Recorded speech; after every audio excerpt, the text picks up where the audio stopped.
ಹಾಕಿ ಹಾಕಿ ಹಾಕಿ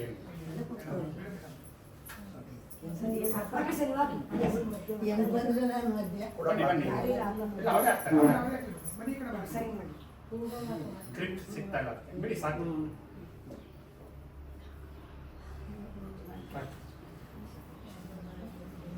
ಓಂ ಶ್ರೀ ಗುರು ಬಸವಲಿಂಗಾಯ ನಮಃ.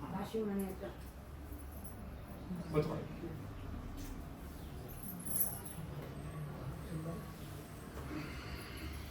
ಬಸವಣ್ಣ ಭಾವಚಿತ್ರಕ್ಕೆ ಅಧ್ಯಕ್ಷತೆ ವಹಿಸಿರುವ ಶ್ರೀಕಂಠ ಸ್ವಾಮಿಗಳೇ ಪ್ರಾರಂಭ ಮಾಡಬಹುದಾ? ಮಾತಾಡ್ತೀರಾ? ಪ್ರಾಸ್ತಾವಿಕವಾಗಿ ಏನಾದ್ರು ಮಾತಾಡ್ತೀರಾ? ಮಾತಾಡಿ. ಜಗವ ಕಟ್ಟಿದ ನಾಡಿನ ಮಹಾಪುರುಷ ವಿಶ್ವಗುರು ಬಸವಣ್ಣ ಮರೆಸಿಕೊಳ್ಳುತ್ತಾ ಈ ಮಹಾಮನೆ ಕಾರ್ಯಕ್ರಮಕ್ಕೆ ಎಲ್ಲ ಬಂಧುಗಳಿಗೂ ಅವರಿಗೆ ನಾವು ಭಕ್ತಿಯಿಂದ ನಾವು ಶರಣಾರ್ಥಿಗಳು. ತಾಮಡಿಯನ್ನು ತನ್ನ ತಲೆ ನೀಡಿತು, ತಾಮಡಿಯನ್ನು ತನ್ನ ತೊಡೆ ನೀಡಿತು, ತಾಮಡಿ ಹೆಣ್ಣು ಬ್ರಹ್ಮನ ನಾಲಿಗೆ ನೀಡಿತು, ತಾಮಡಿ ಹೆಣ್ಣು ನಾರಾಯಣ ಎದೆಯಿತು. ಇದು ಹೆಣ್ಣು ಹೆಣ್ಣಲ್ಲ, ಹೆಣ್ಣು ಪ್ರತ್ಯಕ್ಷ ಕಪಿಲಸಿದ್ಧ ಮಲ್ಲಿಕಾರ್ಜುನ. ಇದು ಸಿದ್ದರಾಮೇಶ್ವರರು ಅಲ್ಲಮ್ಮ ಹಾಕೊಂಡು ಹನುಮಂತ ಬಂದು ಇವರಿಗೆ ದೀಕ್ಷಾ ಕೊಡಿಸಿದ್ರು. ಅವ್ರು ಸೋಲಾಪುರ ಲಿಂಗೇಗಾವ್ ಅದು ಹೋದು ನೋಡ್ಕೊಂಡು ಬರ್ಬೋದು. ಸೋಲಾಪುರಲ್ಲಿ ನಾವು ನೋಡಿಸಲ್ಲ. ಇವತ್ತು ನಾವು ಈ ಮಹಾಮಾರಿ ಕಾರ್ಯಕ್ರಮ ಪ್ರಕಾರ ಉದ್ದೇಶದಿಂದ ಎಲ್ಲೋ ತಾಲೂಕು ಮಾಡ್ತಾರೆ, ಬರ್ತೀರಿ. ಈ ಮನೆ ಮಾಡ್ತಾರೆ. ಎಲ್ಲರಿಗೂ ಒಂದು ಜ್ಞಾನ ಯೋಜನೆ ಇರ್ತದೆ, ಜ್ಞಾನ ಸಂಗಮ ಮಾಡಬೇಕು. ಲಿಂಗ ಪೂಜೆ ಮಾಡಿದ್ರೆ 330 ಕೋಟಿ ಪೂಜೆ ಮಾಡಿದ್ದೇವೆ. ಮುನ್ನೂರು ತಿಳ್ಕೋಬೇಕು. ನಾವು ಯಾವ ದೇಶ ಹೋಗಿಲ್ಲ, ಎಲ್ಲಿಗೂ ಹೋಗಿಲ್ಲ, ಇಲ್ಲೇ ಇದ್ದಂಗೆ ಮನೆಯೇ ಮಾಡಿ ಅಂತ ಅಕ್ಕಮಾರಿ ಅಂತ ಅಲ್ಲಿ ಹೆಂಗೋ ಅಲ್ಲಿ ಕಲ್ಯಾಣ ಇದೆ. ಅಲ್ಲ ಬಿಟ್ಟು ಬಂದದ್ದು ನಿಮ್ಮಂಥ ಮೊಟ್ಟ ಮೊದಲು ಬಸವಣ್ಣ ನಿಮಗೆ ಫಸ್ಟ್ ಸ್ಥಾನ ಕೊಟ್ಟರು. ಲೆಕ್ಕ ನೀವೇ ನಮಗಿದ್ದು ಬಸವ ಪೂಜೆ ಮಾಡಬೇಕು. ಲಿಂಗಕ್ಕೆ ನಮ್ಮದು ಕುಡಿ ಸಂಸ್ಕಾರ, ಮಡಿ ಸಂಸ್ಕಾರ, ಶರಣರ ಮಡಿ ಸಂಸ್ಕಾರ. ದಿನಕ್ಕೊಂದು ವಚನ ಮಾಡಿ, ದಿನಕ್ಕೊಂದು ವಚನ ಕಳಿ. ಭಾಳ ಒಳ್ಳೆಯದು ವಚನ, ಭಾಳ ಅರ್ಥವಾಗಿದೆ. ಅಲ್ಲಿ ಇಲ್ಲಿಗೆ ಹೋದ ಪ್ರಯತ್ನ ಮಾರಿಗುಡಿ, ಕಾಳಂಗುಡಿ ಯಾಕೆ ಮಾಡಬೇಕು? ನಿಮ್ಮ ಲಿಂಗ ಬಿಡಿ. ನಿಮ್ಮಲ್ಲಿ ಹಿಂಗಿದ್ದಾರೆ, ನಮ್ಮಲ್ಲಿ ಹಿಂಗಿದ್ದಾರೆ. ಏಕೆ ಹೇಳಿಲ್ಲ? ಜಗದಗಲ ಮುಗಿ ಹಾಗಲ್ಲ, ಮಿಗಿ ಹಾಗಲ್ಲ ನಿಮ್ಮಗ ಪಾತಾಳಿ ತತ್ತತ್ತ ನಿಮ್ಮ ಶ್ರೀಶರಣ, ಬ್ರಹ್ಮಾಡಿ ತತ್ತತ್ತ ನಿಮ್ಮ ಶ್ರೀಮುಖ, ಅಪ್ರಮಣ ಅಗುಂಬೆಯ ಗೋಚರ ಅಪ್ರತಿಮ ಲಿಂಗವೇ ಕೂಡಲ ಸಂಗಮ ದೇವರಿಗೆ ಕಸಬಚ್ಚೊಳಗಾದಿರಯ್ಯ. ಎಷ್ಟು ಅರ್ಥ ಆಗಿದೆ ನಮ್ಮಲ್ಲಿ ಒಂದು ತುಳುಕು. ಈ ನಿರಾಕಾರವಾಗಿ ನಮಗೆ ಪರಮಾತ್ಮ ಬಂದಿದ್ದಾರೆ. ಆ ಪರಮ ನಾವು ಪೂಜೆ ಮಾಡ್ಕೋಬೇಕು. ನಮಗೆ ಒಂದು ಇದೆ ಗಡಿಯ, ಒಂದು ಇದಿದೆ, ಕೋಡಿದೆ. ಈ 20 ಪೂಜೆ ಮಾಡಿಸ್ತೀವಿ. ನಮಗೆ ಆಯುಷು ಆರೋಗ್ಯ ನೋಡಿ. ಸಿಗಿಸ್ಕೊಂಡು ಪೂಜೆ ಮಾಡೋಕ್ಕೆ ಎಷ್ಟು ಮಾಡಬೇಕು? 10% ಇರೋದು. ನಾವು ನಮ್ಗೆ 1% ಕೊಡಬೇಕು. ಎಷ್ಟು ಮಾಡೋದು? 10% ಜಾಸ್ತಿ ಇರೋ ಮೆಮೊರಿ ಕಾರ್ಡ್ ಮೆಮೊರಿ ಅಷ್ಟು ಜ್ಞಾನ ಆಗಿತ್ತು. ಆದರೆ ನೀವು ಪೂಜೆ ಮಾಡಬೇಕು. ನಿಮಗೇನಿಲ್ಲಂಗೆ ಸರಿ ಇಲ್ಲ, ಪೂಜೆ ಮಾಡಿ. ಇದೆಲ್ಲ ಒಳ್ಳೆಯದಾಗ್ತದೆ. ನಮ್ಮ ಸಿಕ್ಕುದ ಮಹಾಪುಣ್ಯ. ಜಗದ ದೊಡ್ಡದಾಗಿ ಲಿಂಗಾಧಾರಣ ಬೆಳೆ ಮನಸ್ಸಿಗಾಗಲ್ಲ. ವಿಭೂದ ಹಿಂಗಾಗ್ತದೆ. ಹಿಂಗಾಗಿ ಹಿಂಗೆ ಬರಬೇಕು. ಕ್ರಿಯಾ ವಿಭೂತಿ ಹಾಕಬೇಕು. ಅಂಗಡಿ ತಗೋಬೇಡಿ. ನಮ್ಗೆ ಇವ್ರು ತಂದ್ಕೊಡ್ತೀನಿ. ಅದರಿಂದ ಇದೆಲ್ಲ ನಮ್ಮ ಇವರು ಕುಮಾರಸ್ವಾಮಿಗಳು ಅರ್ಥವಾಗಿ ಸಂಪೂರ್ಣವಾಗಿ ಜ್ಞಾನ ಮುಟ್ಟುವಂತೆ ಒಳ್ಳೆ ಉಪನ್ಯಾಸ ಕೊಡ್ತಾರೆ. ಎಲ್ಲ ಮಂತ್ರಕ್ಕೆ ತಿಳ್ಕೊಂಡು ಅದನ್ನು ಪರಿವರ್ತನೆ ಮಾಡ್ಕೋಬೇಕು. ಕೇಳ್ಬಿಡು ಅಲ್ಲ ಮಂತ್ರ ಬಂದಮೇಲೆ ನೀವೆಲ್ಲ ಪರಿವರ್ತನೆ ಆಗಬೇಕು. ನೀವೆಲ್ಲ ಜೀರ್ಣೋದ್ಧಾರ ಆಗಿ ಜೀರ್ಣೋದ್ಧಾರವೇ ಇರಲ್ಲ. ಇವತ್ತು ಮನೆಯಲ್ಲಿ ಮಹಾಮನೆ ಬಂದು ಒಂದು ಕಾರ್ಯಕ್ರಮ ಇನ್ನೊಬ್ಬರಿಗೆ ಆಗಬೇಕು. ಆಗ ನಿಮ್ಮಿಂದ ಇಡೀ ಜಗಕ್ಕೆ ಒಂದು ಕೊಟ್ಟಂಗೆ ಅಲ್ವಾ? ಅದರಿಂದ ನಮಗೆ ಇವೆಲ್ಲ ಅವಕಾಶ ಕೊಡ್ತಾ ನಿರಂತರವಾಗಿ ಮಹಾಮನೆ ಒಂದು ಮಾಡಿದ್ದೀವಿ. ಈಗ ಒಳ್ಳೆ ಬಳಸ್ಕೊಡ್ತಾರೆ. ಕುಮಾರಸ್ವಾಮಿ ಭಾಳ ಚೆನ್ನಾಗಿ ಎಲ್ಲ ನೋಡಿ ಚಿಕ್ಕಂಡು ಮಾತು ಅಷ್ಟೇ ಓದು ನುಡಿ ಮುತ್ತಿನ ಹಾರದೆ ಹಂಗಿದೆ. ನುಡಿ ಸ್ಫಟಿ ಸಲಾಕೆಂದಿರಬೇಕು. ಇವ್ರು ಕೇಳಬೇಕು, ಎಲ್ಲ ಕೇಳಬೇಕು. ನಮ್ಮ ಮಾವರು ಎಲ್ಲ ಇದ್ದಾರೆ, ಎಲ್ಲ ಕೇಳಿ ಮಹಾಮಂತ್ರಿ ಒಂದು ದಾಖಲೆ ಅಲ್ವಾ. ಆಯಿತು,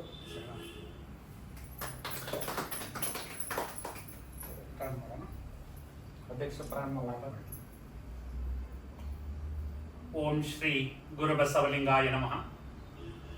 ಬಸವನ ಬೆಳಕೆ ಎಲ್ಲಾಡಿ ಬಂದೆ, ಭಾರತವೆಲ್ಲ ಸುತ್ತಾಡಿ ಬಂದೆ. ಬೆವರಿನ ಹನಿಯಲ್ಲಿ ಬೊಮ್ಮವ ತೋರಿಸಿ, ಕಾಯಕದಲ್ಲಿ ಕೈಲಾಸ ತೋರಿಸಿ, ವೃತ್ತಿಯ ಮುಖಕ್ಕೆ ಹೊಸ ಕಳೆ ಬರೆಸಿ, ಕಸುಬಿನ ಕಿಳ್ಳೆಯ ಕಲಂಕ ಬಿಡಿಸಿ, ದುಡಿಮೆಯ ದೇವರ ದೇಗುಲದಲ್ಲಿ ನರ್ತಿಸಿ ಬಂದೆ, ಕೀರ್ತಿಸಿ ಬಂದೆ. ಬಸವನ ಬೆಳಕೆ ಎಲ್ಲಿಗೆ ಮುಂದೆ, ವಿಶ್ವವೆಲ್ಲವೂ ನನ್ನದೇ ಎಂದೆ. ನಾಡಿನ ಹೆಸರಾಂತ ಕವಿ ಸಿದ್ದಯ್ಯ ಪುರಾಣಿಕರವರು ರಚಿಸಿರುವಂತಹ ಈ ಕವಿತೆಯನ್ನು ಸ್ಮರಿಸಿ, ಈ ದಿನ ಬಸವನ ಬೆಳಕು ನಮ್ಮ ಶ್ರೀಕಂಠ ಸ್ವಾಮಿಗಳವರ ಮನೆಯ ಒಳಗೆ ಪ್ರವೇಶವನ್ನ ಮಾಡಿದೆ, ಬಸವ ಪ್ರಭೆ ಆಗಿದೆ. ಇದಕ್ಕೆ ಕಾರಣೀಭೂತರಾದವರು ಕರ್ನಾಟಕ ರಾಜ್ಯ ಬಸವ ಧರ್ಮ ಕೇಂದ್ರ ಚಾರಿಟಬಲ್ ಟ್ರಸ್ಟ್ ನಾಗರಬಾವಿ ಬೆಂಗಳೂರು, ಇದರ ಸಂಸ್ಥಾಪಕರಾದಂತಹ ಶ್ರೀ ಬಸವಪ್ರಿಯ ನಾಗರಾಜರವರು. ಈ ಒಂದು ಕಾರ್ಯಕ್ರಮ ಶರಣ ಲಿಂಗೈಕ್ಯ ಗೌರಮ್ಮ ಮತ್ತು ಶರಣ ಲಿಂಗೈಕ್ಯ ಗುರುಲಿಂಗಪ್ಪ ಅವರ ಸ್ಮರಣಾರ್ಥ ಈ ಕಾರ್ಯಕ್ರಮ ನಡೀತಾ ಇದೆ. ಇಟ್ಟಿಗೆಗೂಡಿ, ಮೈಸೂರಿನ ಹೃದಯ ಭಾಗದಲ್ಲಿರುವಂತಹ ಇಟ್ಟಿಗೆಗೂಡಿನ ಈ ಒಂದು ಮಹಾಮನೆಯಲ್ಲಿ ಈ ಒಂದು ಕಾರ್ಯಕ್ರಮದ ಹೆಸರು ಮನೆಯಲ್ಲಿ ಮಹಾಮನೆ ಅನ್ನೋ ಒಂದು ಕಾರ್ಯಕ್ರಮ. ಇದರ ಅಧ್ಯಕ್ಷತೆಯನ್ನ ವಹಿಸಿರುವಂತಹ ಈ ಮನೆಯ ನೇತಾರರು ಆದಂತಹ ಶರಣರಾದಂತಹ KJ ಶ್ರೀಕಂಠ ಸ್ವಾಮಿಗಳು, ನಿವೃತ್ತ ನೌಕರರು, ಮೂಡ ಇಲಾಖೆ, ಇವರಿಗೆ ಶರಣಾರ್ಥಿಗಳನ್ನ ಸಮರ್ಪಿಸಿ, ಈ ಒಂದು ಕಾರ್ಯಕ್ರಮದಲ್ಲಿ ನನ್ನ ಜೊತೆ ಯಾವಾಗಲೂ ಕೂಡ ಎಲ್ಲಿಗೆ ಹೋಗ್ಲಿ, ನಾವು ಮೊನ್ನೆ ಮಂಗಳೂರಿಗೆ ಹೋಗಿದ್ದ, ಕರಾವಳಿ ತೀರ ಮಂಗಳೂರಿನಲ್ಲಿ ಬಸವ ತತ್ವದ ಪ್ರಕಾರ ಗುರು ಪ್ರವೇಶ ಮಾಡಿ ಬಂದು ಆ ಕಾರ್ಯಕ್ರಮದಲ್ಲೂ ಕೂಡ ನಮ್ಮ ಲಿಂಗಣ್ಣವರು ಬಂದಿದ್ರು. ಅವರು ನಮ್ಮ DCC ಬ್ಯಾಂಕ್ನ ನಿವೃತ್ತ ಮ್ಯಾನೇಜರ್ ಅವರಾದಂತಹ ನಮ್ಮ ಶರಣ ವಿಶ್ವವಚನ ಫೌಂಡೇಶನ್ನ ಕೇಂದ್ರೀಯ ಸಂಚಾಲಕರಾದಂತಹ ಶ್ರೀ ಲಿಂಗಣ್ಣ ಸರ್ ಅವರಿಗೂ ಕೂಡ ಶರಣಾರ್ಥಿಗಳನ್ನ ಸಮರ್ಪಿಸಿ, ಇದರೆಲ್ಲರ ನೇತಾರರು. ಈಗ ಬಸವಪ್ರಿಯ ನಾಗರಾಜ್ ಅವರು ಇಷ್ಟೊಂದು ಕೆಲಸ ಮಾಡ್ತಾ ಇದಾರಲ್ಲ, ಇವರಿಗೆ ಕೆಲಸ ಇಲ್ವಾ ಅಂತ ಕೆಲವರು ಅಂದ್ಕೊಳ್ಬಹುದು. ಆದ್ರೆ ಅವ್ರು ಏನೇ ಅಂದ್ರೂ ಕೂಡ ಅವರ ಮನಸ್ಸು ಒಂಥರ ತುಂಬಾ ಹೂವಿನಂತ ಮಧುರವಾದದ್ದು, ಎಲ್ಲವನ್ನು ಕೂಡ ಸ್ವೀಕರಿಸುವಂಥದ್ದು. ಆ ರೀತಿ ಸ್ವೀಕರಿಸಿ ಕರ್ನಾಟಕ ರಾಜ್ಯದ ನಾಡಿನಾದ್ಯಂತ ಮಹಾಮನೆ ಕಾರ್ಯಕ್ರಮವನ್ನ, ಮೊನ್ನೆ ಯಡಿಯೂರಲ್ಲೂ ಕೂಡ ಕಾರ್ಯಕ್ರಮವನ್ನ ಮಾಡಿದ್ರು. ಮೊನ್ನೆ ಕಿರುಗಾವಲ್ನಲ್ಲಿ ಬಸವೇಶ್ವರ ಪುತ್ಥಳಿ ಉದ್ಘಾಟನೆಯನ್ನ ಮಾಡಿದ್ರು. ಆ ಕಾರ್ಯಕ್ರಮದಲ್ಲೂ ಕೂಡ ನಾನೇ ಉಪನ್ಯಾಸಕ್ಕೆ ಹೋಗಿದ್ದೆ.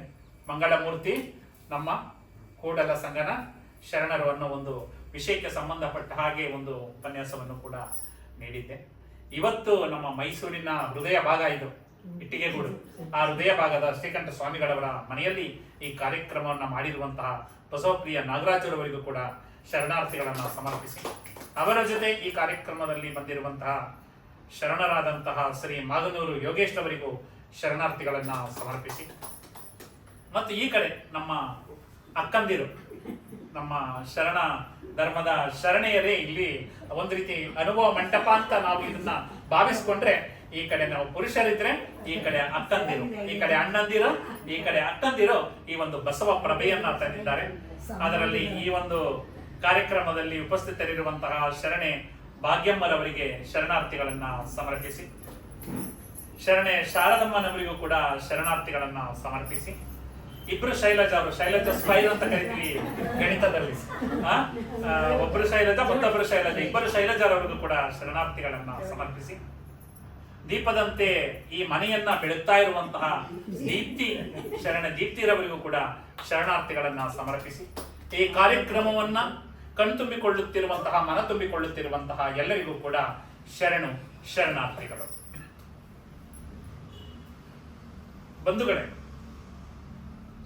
ಅಲ್ಲಮ ಪ್ರಭುದೇವರ ಒಂದು ವಚನ ಇದೆ, ಎತ್ತಣ ಮಾಮರ ಎತ್ತಣ ಕೋಗಿಲೆ ಎತ್ತನಿಂದೆತ್ತ ಸಂಬಂಧವಯ್ಯ, ಬೆಟ್ಟದ ಮೇಲಣ ನೆಲ್ಲಿಯ ಕಾಯಿ ಸಮುದ್ರದೊಳಗಣ ಉಪ್ಪು ಎತ್ತನಿಂದೆತ್ತ ಸಂಬಂಧವಯ್ಯ, ಗುಗೇಶ್ವರ ಲಿಂಗಕ್ಕೂ ಎನಗೆಯು ಎತ್ತಣಿಂದೆತ್ತ ಸಂಬಂಧವಯ್ಯ ಅಂತ ಹೇಳ್ತಾರೆ. ಮಾವಿನ ಮರ ಎಲ್ಲಿ ಇದೆಯೋ ಕೋಗಿಲೆ ಎಲ್ಲಿದೆಯೋ, ಆದ್ರೆ ವಸಂತ ಕಾಲದಲ್ಲಿ ಅವೆರಡು ಒಂದಾಗುತ್ತವೆ. ಅದೇ ರೀತಿ ನೆಲ್ಲಿಯಕಾಯಿ ಬೆಟ್ಟದ ಮೇಲಿರುತ್ತೆ, ಉಪ್ಪು ಸಮುದ್ರದಲ್ಲಿರುತ್ತೆ. ಅವೆರಡನ್ನು ಒಂದು ವಸ್ತು ಒಂದು ಮಾಡುತ್ತೆ, ಅದು ಉಪ್ಪಿನಕಾಯಿ. ಹಾಗೆ ನಾವ್ಯಾರೋ ನೀವ್ಯಾರೋ. ನಮ್ಮ ಬಸವಪ್ರಿಯ ನಾಗರಾಜರವರು ಮಾಡಿರುವಂತಹ ಮನೆ ಮನೆಗಳಲ್ಲಿ ಮಹಾಮನೆಯ ಕಾರ್ಯಕ್ರಮ ನಮ್ಮ ನಿಮ್ಮೆಲ್ಲರನ್ನು ಕೂಡ ಒಂದು ಮಾಡಿದೆ. ನನಗೆ ಕೊಟ್ಟಿರುವಂತಹ ವಿಷಯ ಹೆಣ್ಣು ಹೆಣ್ಣಲ್ಲ, ಹೆಣ್ಣು ರಾಕ್ಷಸಿಯಲ್ಲ, ಹೆಣ್ಣು ಕಪಿಲ ಸಿದ್ಧ ಮಲ್ಲಿಕಾರ್ಜುನ. ತುಂಬಾ ವಿಶೇಷವಾದ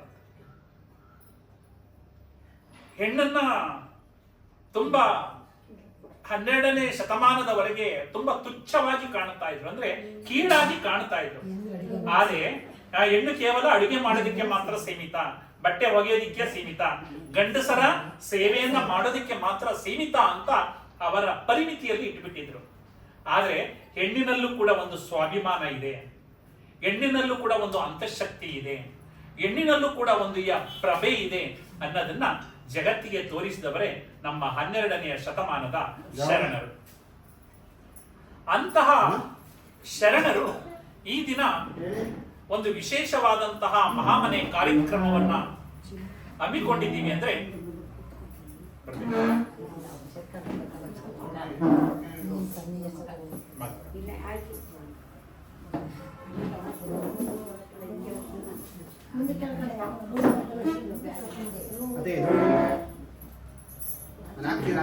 ಓಡಾಡಿದ್ದಾರೆ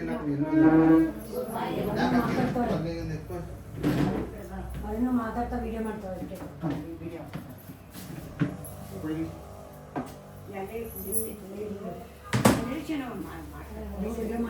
ಪ್ಲಾಸ್ಟಿಕ್ ಚೂಡಾರ ಕೂಡ ಅದೇ ಬಂದು ಕೂತ್ಕೊಂಡು ಕೊಡಿ ಅವರು. ಅಲ್ಲ ವಿಡಿಯೋ ಮಾಡ್ತಾವ್ರೆ ಅದಕ್ಕೆ ಸಾಮಾನ್ಯ ಈ ಕಡೆ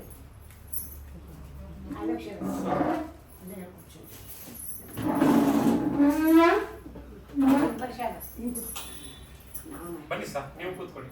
ಇಲ್ಲ ಓದ್ತಿರ್ತೀಯ ಟೈಮ್ ಇಲ್ಲ ಸರ್.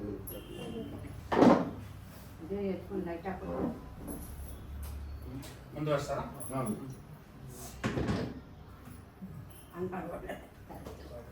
ಆ ಹೆಣ್ಣಿಗೆ ಒಂದು ವಿಶೇಷ ಸ್ಥಾನಮಾನವನ್ನ 12ನೇ ಶತಮಾನದಲ್ಲಿ ಕೊಟ್ಟವರು ನಮ್ಮ ಶರಣರು.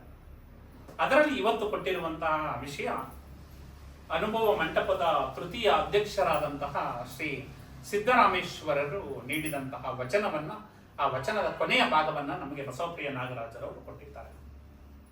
ಹೆಣ್ಣು ಹೆಣ್ಣಲ್ಲ, ಹೆಣ್ಣು ರಾಕ್ಷಸಿಯಲ್ಲ, ಹೆಣ್ಣು ಪ್ರತ್ಯಕ್ಷ ಕಪಿಲ ಸಿದ್ಧ ಮಲ್ಲಿಕಾರ್ಜುನ ಅನ್ನೋದನ್ನ ನಮಗೆ ಕೊಟ್ಟಿದ್ದಾರೆ. ಇದರ ಪೂರ್ಣ ವಚನ ಹೀಗಿದೆ: ತಾ ಮಾಡಿದ ಹೆಣ್ಣು ತನ್ನ ತಲೆಯ ನೀರಿತ್ತು, ತಾ ಮಾಡಿದ ಹೆಣ್ಣು ತನ್ನ ತೊಡೆಯ ನೀರಿತ್ತು, ತಾ ಮಾಡಿದ ಹೆಣ್ಣು ಬ್ರಹ್ಮನ ನಾಲಿಗೆಯ ನೀರಿತ್ತು, ತಾ ಮಾಡಿದ ಹೆಣ್ಣು ನಾರಾಯಣನ ಎದೆಯ ನೀರಿತ್ತು. ಅದು ಕಾರಣ ಹೆಣ್ಣು ಹೆಣ್ಣಲ್ಲ, ಹೆಣ್ಣು ರಾಕ್ಷಸಿಯಲ್ಲ, ಹೆಣ್ಣು ಪ್ರತ್ಯಕ್ಷ ಕಪಿಲ ಸಿದ್ಧ ಮಲ್ಲಿಕಾರ್ಜುನ ಅನ್ನೋದು ಪೂರ್ಣ ವಚನ.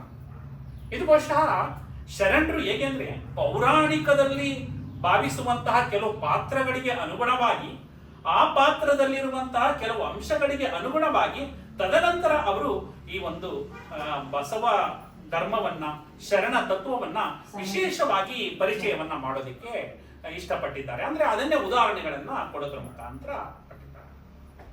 ಇದರಲ್ಲಿ ನಿಮಗೆ ಅರ್ಥ ಆಗಿರ್ಬೋದು. ತಾ ಮಾಡಿದ ಹೆಣ್ಣು ತನ್ನ ತೊಡೆಯ ನೇರಿತ್ತು. ಯಾರು?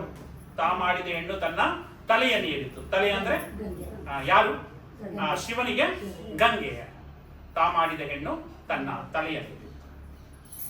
ತಾ ಮಾಡಿದ ಹೆಣ್ಣು ತನ್ನ ತೊಡೆಯ ನೀರಿತ್ತು. ಯಾರು? ಶಿವನಿಗೆ ಗಂಗೆ ಮತ್ತು ಪಾರ್ವತಿ. ಈ ಉದಾಹರಣೆಗಳನ್ನೇ ಕೊಟ್ಟುಕೊಂಡು ಹೋಗ್ತಾ ಇದ್ದಾರೆ. ತಾ ಮಾಡಿದ ಹೆಣ್ಣು ಬ್ರಹ್ಮನ ನಾಲಿಗೆಯ ನೀರಿತ್ತು. ಯಾರು? ನಾಲಿಗೆ ಅಂದ್ರೆ ಸರಸ್ವತಿ. ತಾ ಮಾಡಿದ ಹೆಣ್ಣು ನಾರಾಯಣನ ಎದೆಯ ನೀರಿತ್ತು. ಯಾರು? ಲಕ್ಷ್ಮಿ. ಹೀಗೆ ಅಂದ್ರೆ ಬ್ರಹ್ಮ, ವಿಷ್ಣು, ಮಹೇಶ್ವರರ ಒಂದು ಪತ್ನಿಯರನ್ನೇ ಉದಾಹರಿಸುವುದರ ಮೂಲಕ ಆ ಹೆಣ್ಣಿಗೆ ಒಂದು ಮಹತ್ವವಾದ ಸ್ಥಾನ ಇದೆ. ಹೆಣ್ಣು ಯಾವುದೇ ಒಂದು ಉದಾಸೀನಕ್ಕೆ ಒಳಗಾದವಳಲ್ಲ.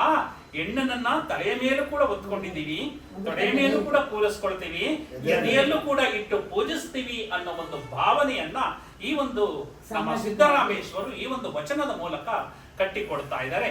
ಅದು ಕಾರಣ ಹೆಣ್ಣು ಹೆಣ್ಣಲ್ಲ, ಹೆಣ್ಣು ರಾಕ್ಷಸಿಯಲ್ಲ, ಹೆಣ್ಣು ಕಪಿಲ ಸಿದ್ಧ ಮಲ್ಲಿಕಾರ್ಜುನ ಅನ್ನೋ ಒಂದು ವಚನವನ್ನ ಕೊಡುವುದರ ಮುಖಾಂತರ ತುಂಬಾ ವಿಶೇಷವಾದಂತಹ ಒಂದು ಪ್ರಭೆಯನ್ನ ನಮ್ಮ ಜನಮಾನಸದಲ್ಲಿ ಬಿತ್ತೋದಕ್ಕೆ ಪ್ರಯತ್ನ ಪಟ್ಟವರು ನಮ್ಮ ಸಿದ್ದರಾಮೇಶ್ವರ. ಇದೊಂದು ವಿಶೇಷವಾದಂತಹ ಕಾರ್ಯಕ್ರಮ. ಯಾಕಂದ್ರೆ ಹೆಣ್ಣಿಗಿರುವಂತಹ ಶಕ್ತಿಯನ್ನ ನಾವು ಅರ್ಥ ಮಾಡ್ಕೊಳ್ಬೇಕು. 12ನೇ ಶತಮಾನದವರೆಗೆ ಹೆಣ್ಣು ಹಾಗೆ ಇತ್ತು, ಮನೆಗೆ ಮಾತ್ರ ಸೀಮಿತ, ಸೇವೆಗೆ ಮಾತ್ರ ಸೀಮಿತ ಅಂತ ಇದ್ರು, ಅಡಿಗೆ ಮಾಡೋದಕ್ಕೆ ಮಾತ್ರ ಸೀಮಿತ ಅನ್ನೋದಿಲ್ಲ. ಆದ್ರೆ ಅಂತಹ ಹೆಣ್ಣನ್ನ ಸಮಾಜಮುಖಿಯಾಗಿ ಹೊರಗಡೆ ತಂದವರು ನಮ್ಮ ವಿಶ್ವಗುರು ಬಸವಣ್ಣನವರು. ಅವರು ಗೊತ್ತಿರ್ಬೋದು ಎಲ್ಲಿ ಜನನ ಆಯ್ತು ಅಂತ. ಬಸವನ ಬಾಗೇವಾಡಿ, ಅಲ್ಲಿ ಇಂಗಳೇಶ್ವರ ಅಂತಾನು ಕರೀತಾರೆ, ಬಸವನ ಬಾಗೇವಾಡಿ ಅಂತ ಕರೀತಾರೆ. ನಾವು ಒಟ್ಟಾರೆಯಾಗಿ ಬಸವನ ಬಾಡಿ ಇಂಗಳೇಶ್ವರ, ಬಸವನ ಬಾಗೇವಾಡಿ ಇಂಗಳೇಶ್ವರ ಅಂತ ನಾವು ಕರೆದು ಬಿಡ್ತೇವೆ. ಅಲ್ಲಿ ಜನನ ಆಗುತ್ತೆ. ಅವರ ತಂದೆ ಮಾದರಸ, ತಾಯಿ ಮಾದರಾಂಬಿಕೆ. ಅವ್ರಿಗೆ ಜನಿವಾರ ಹಾಕೋ ಪ್ರಸಂಗ ಬರುತ್ತೆ. ಹಾಕೋ ಬಂದಾಗ ಎಲ್ಲ ಹಿಂಗೆ ತುಂಬಾ ಕಾರ್ಯಕ್ರಮಗಳು ನಡೀತಾ ಇದೆ. ಬಾ ಬಸವರಸ ಅಂತ ಕರೀತಾ ಇರ್ತಾರೆ. ಬಸವರಸ ಬಾ, ನನಗೆ ಜನಿವಾರ ಹಾಕ್ಬೇಕು ಅಂತ. ಏನು ನಿನಗೆ ಜನಿವಾರ ಹಾಕ್ಬೇಕು ಬಾ ಅಂದಾಗ, ನನ್ನಗಿಂತ ದೊಡ್ಡವಳು ಯಾರು? ಅಕ್ಕ ನಾಗಲಾಂಬಿಕೆ. ಫಸ್ಟ್ ಅಕ್ಕನಿಗೆ ಹಾಕಿ ತದನಂತರ ನನಗೆ ಹಾಕಿ. ಆಗ ಅವನಂತರ ಇಲ್ಲಪ್ಪ, ಹೆಣ್ಣು ಮಕ್ಕಳಿಗೆ ಧಾರ್ಮಿಕ ಕಾರ್ಯಕ್ರಮ ನಿಷೇಧ, ಅವರಿಗೆ ಧಾರ್ಮಿಕ ಸ್ವಾತಂತ್ರ್ಯ ಇಲ್ಲ ಅಂದಾಗ ಆಗ ಬಸವಣ್ಣವರು ಅಂತಾರೆ, ಈ ಅಕ್ಕನಿಗಿಲ್ಲದ ಜನಿವಾರ ನನಗೆ ಏತಕ್ಕೆ ಅಂತ ಹೇಳಿ ಆ ಜನಿವಾರವನ್ನ ತಿರಸ್ಕರಿಸ್ತಾರೆ. ಆಗ ನಿನ್ನನ್ನ ಮನೆಯಿಂದ ಹೊರಗಡೆ ಆಗ್ತೀವಿ ಅಂತ ಎಲ್ಲ ಅಲ್ಲಿ ಎಚ್ಚರಿಸ್ತಾರೆ. ಆದ್ರೆ ಅದಕ್ಕೆ ಅವರು ಒಪ್ಪೋದಿಲ್ಲ.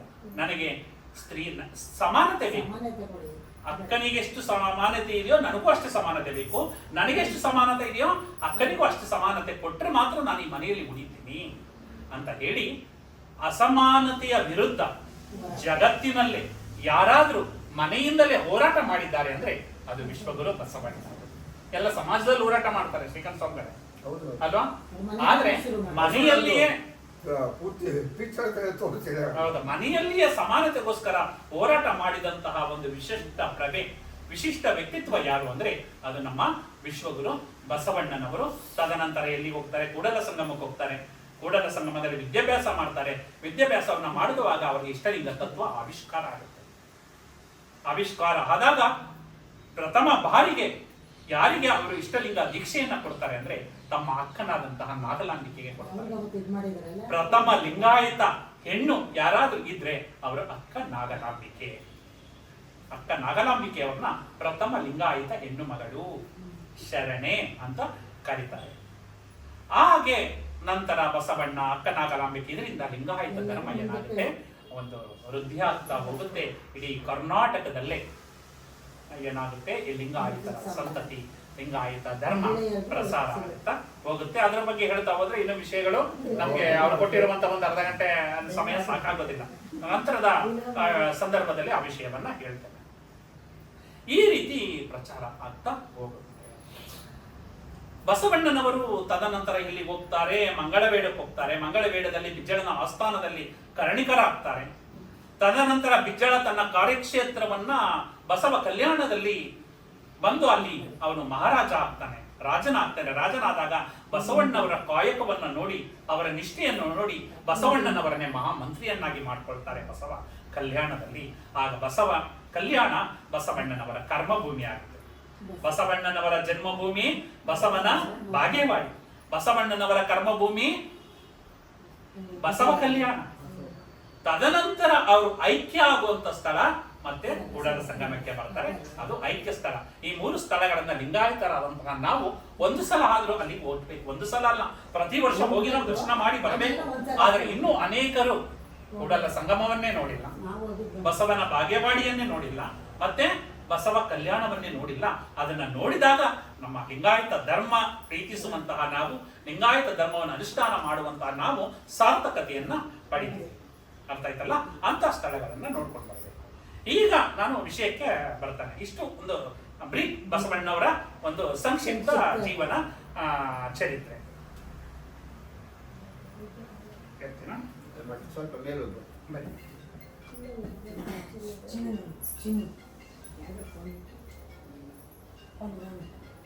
ಮುಂದುವರ್ಸಿ. ಈ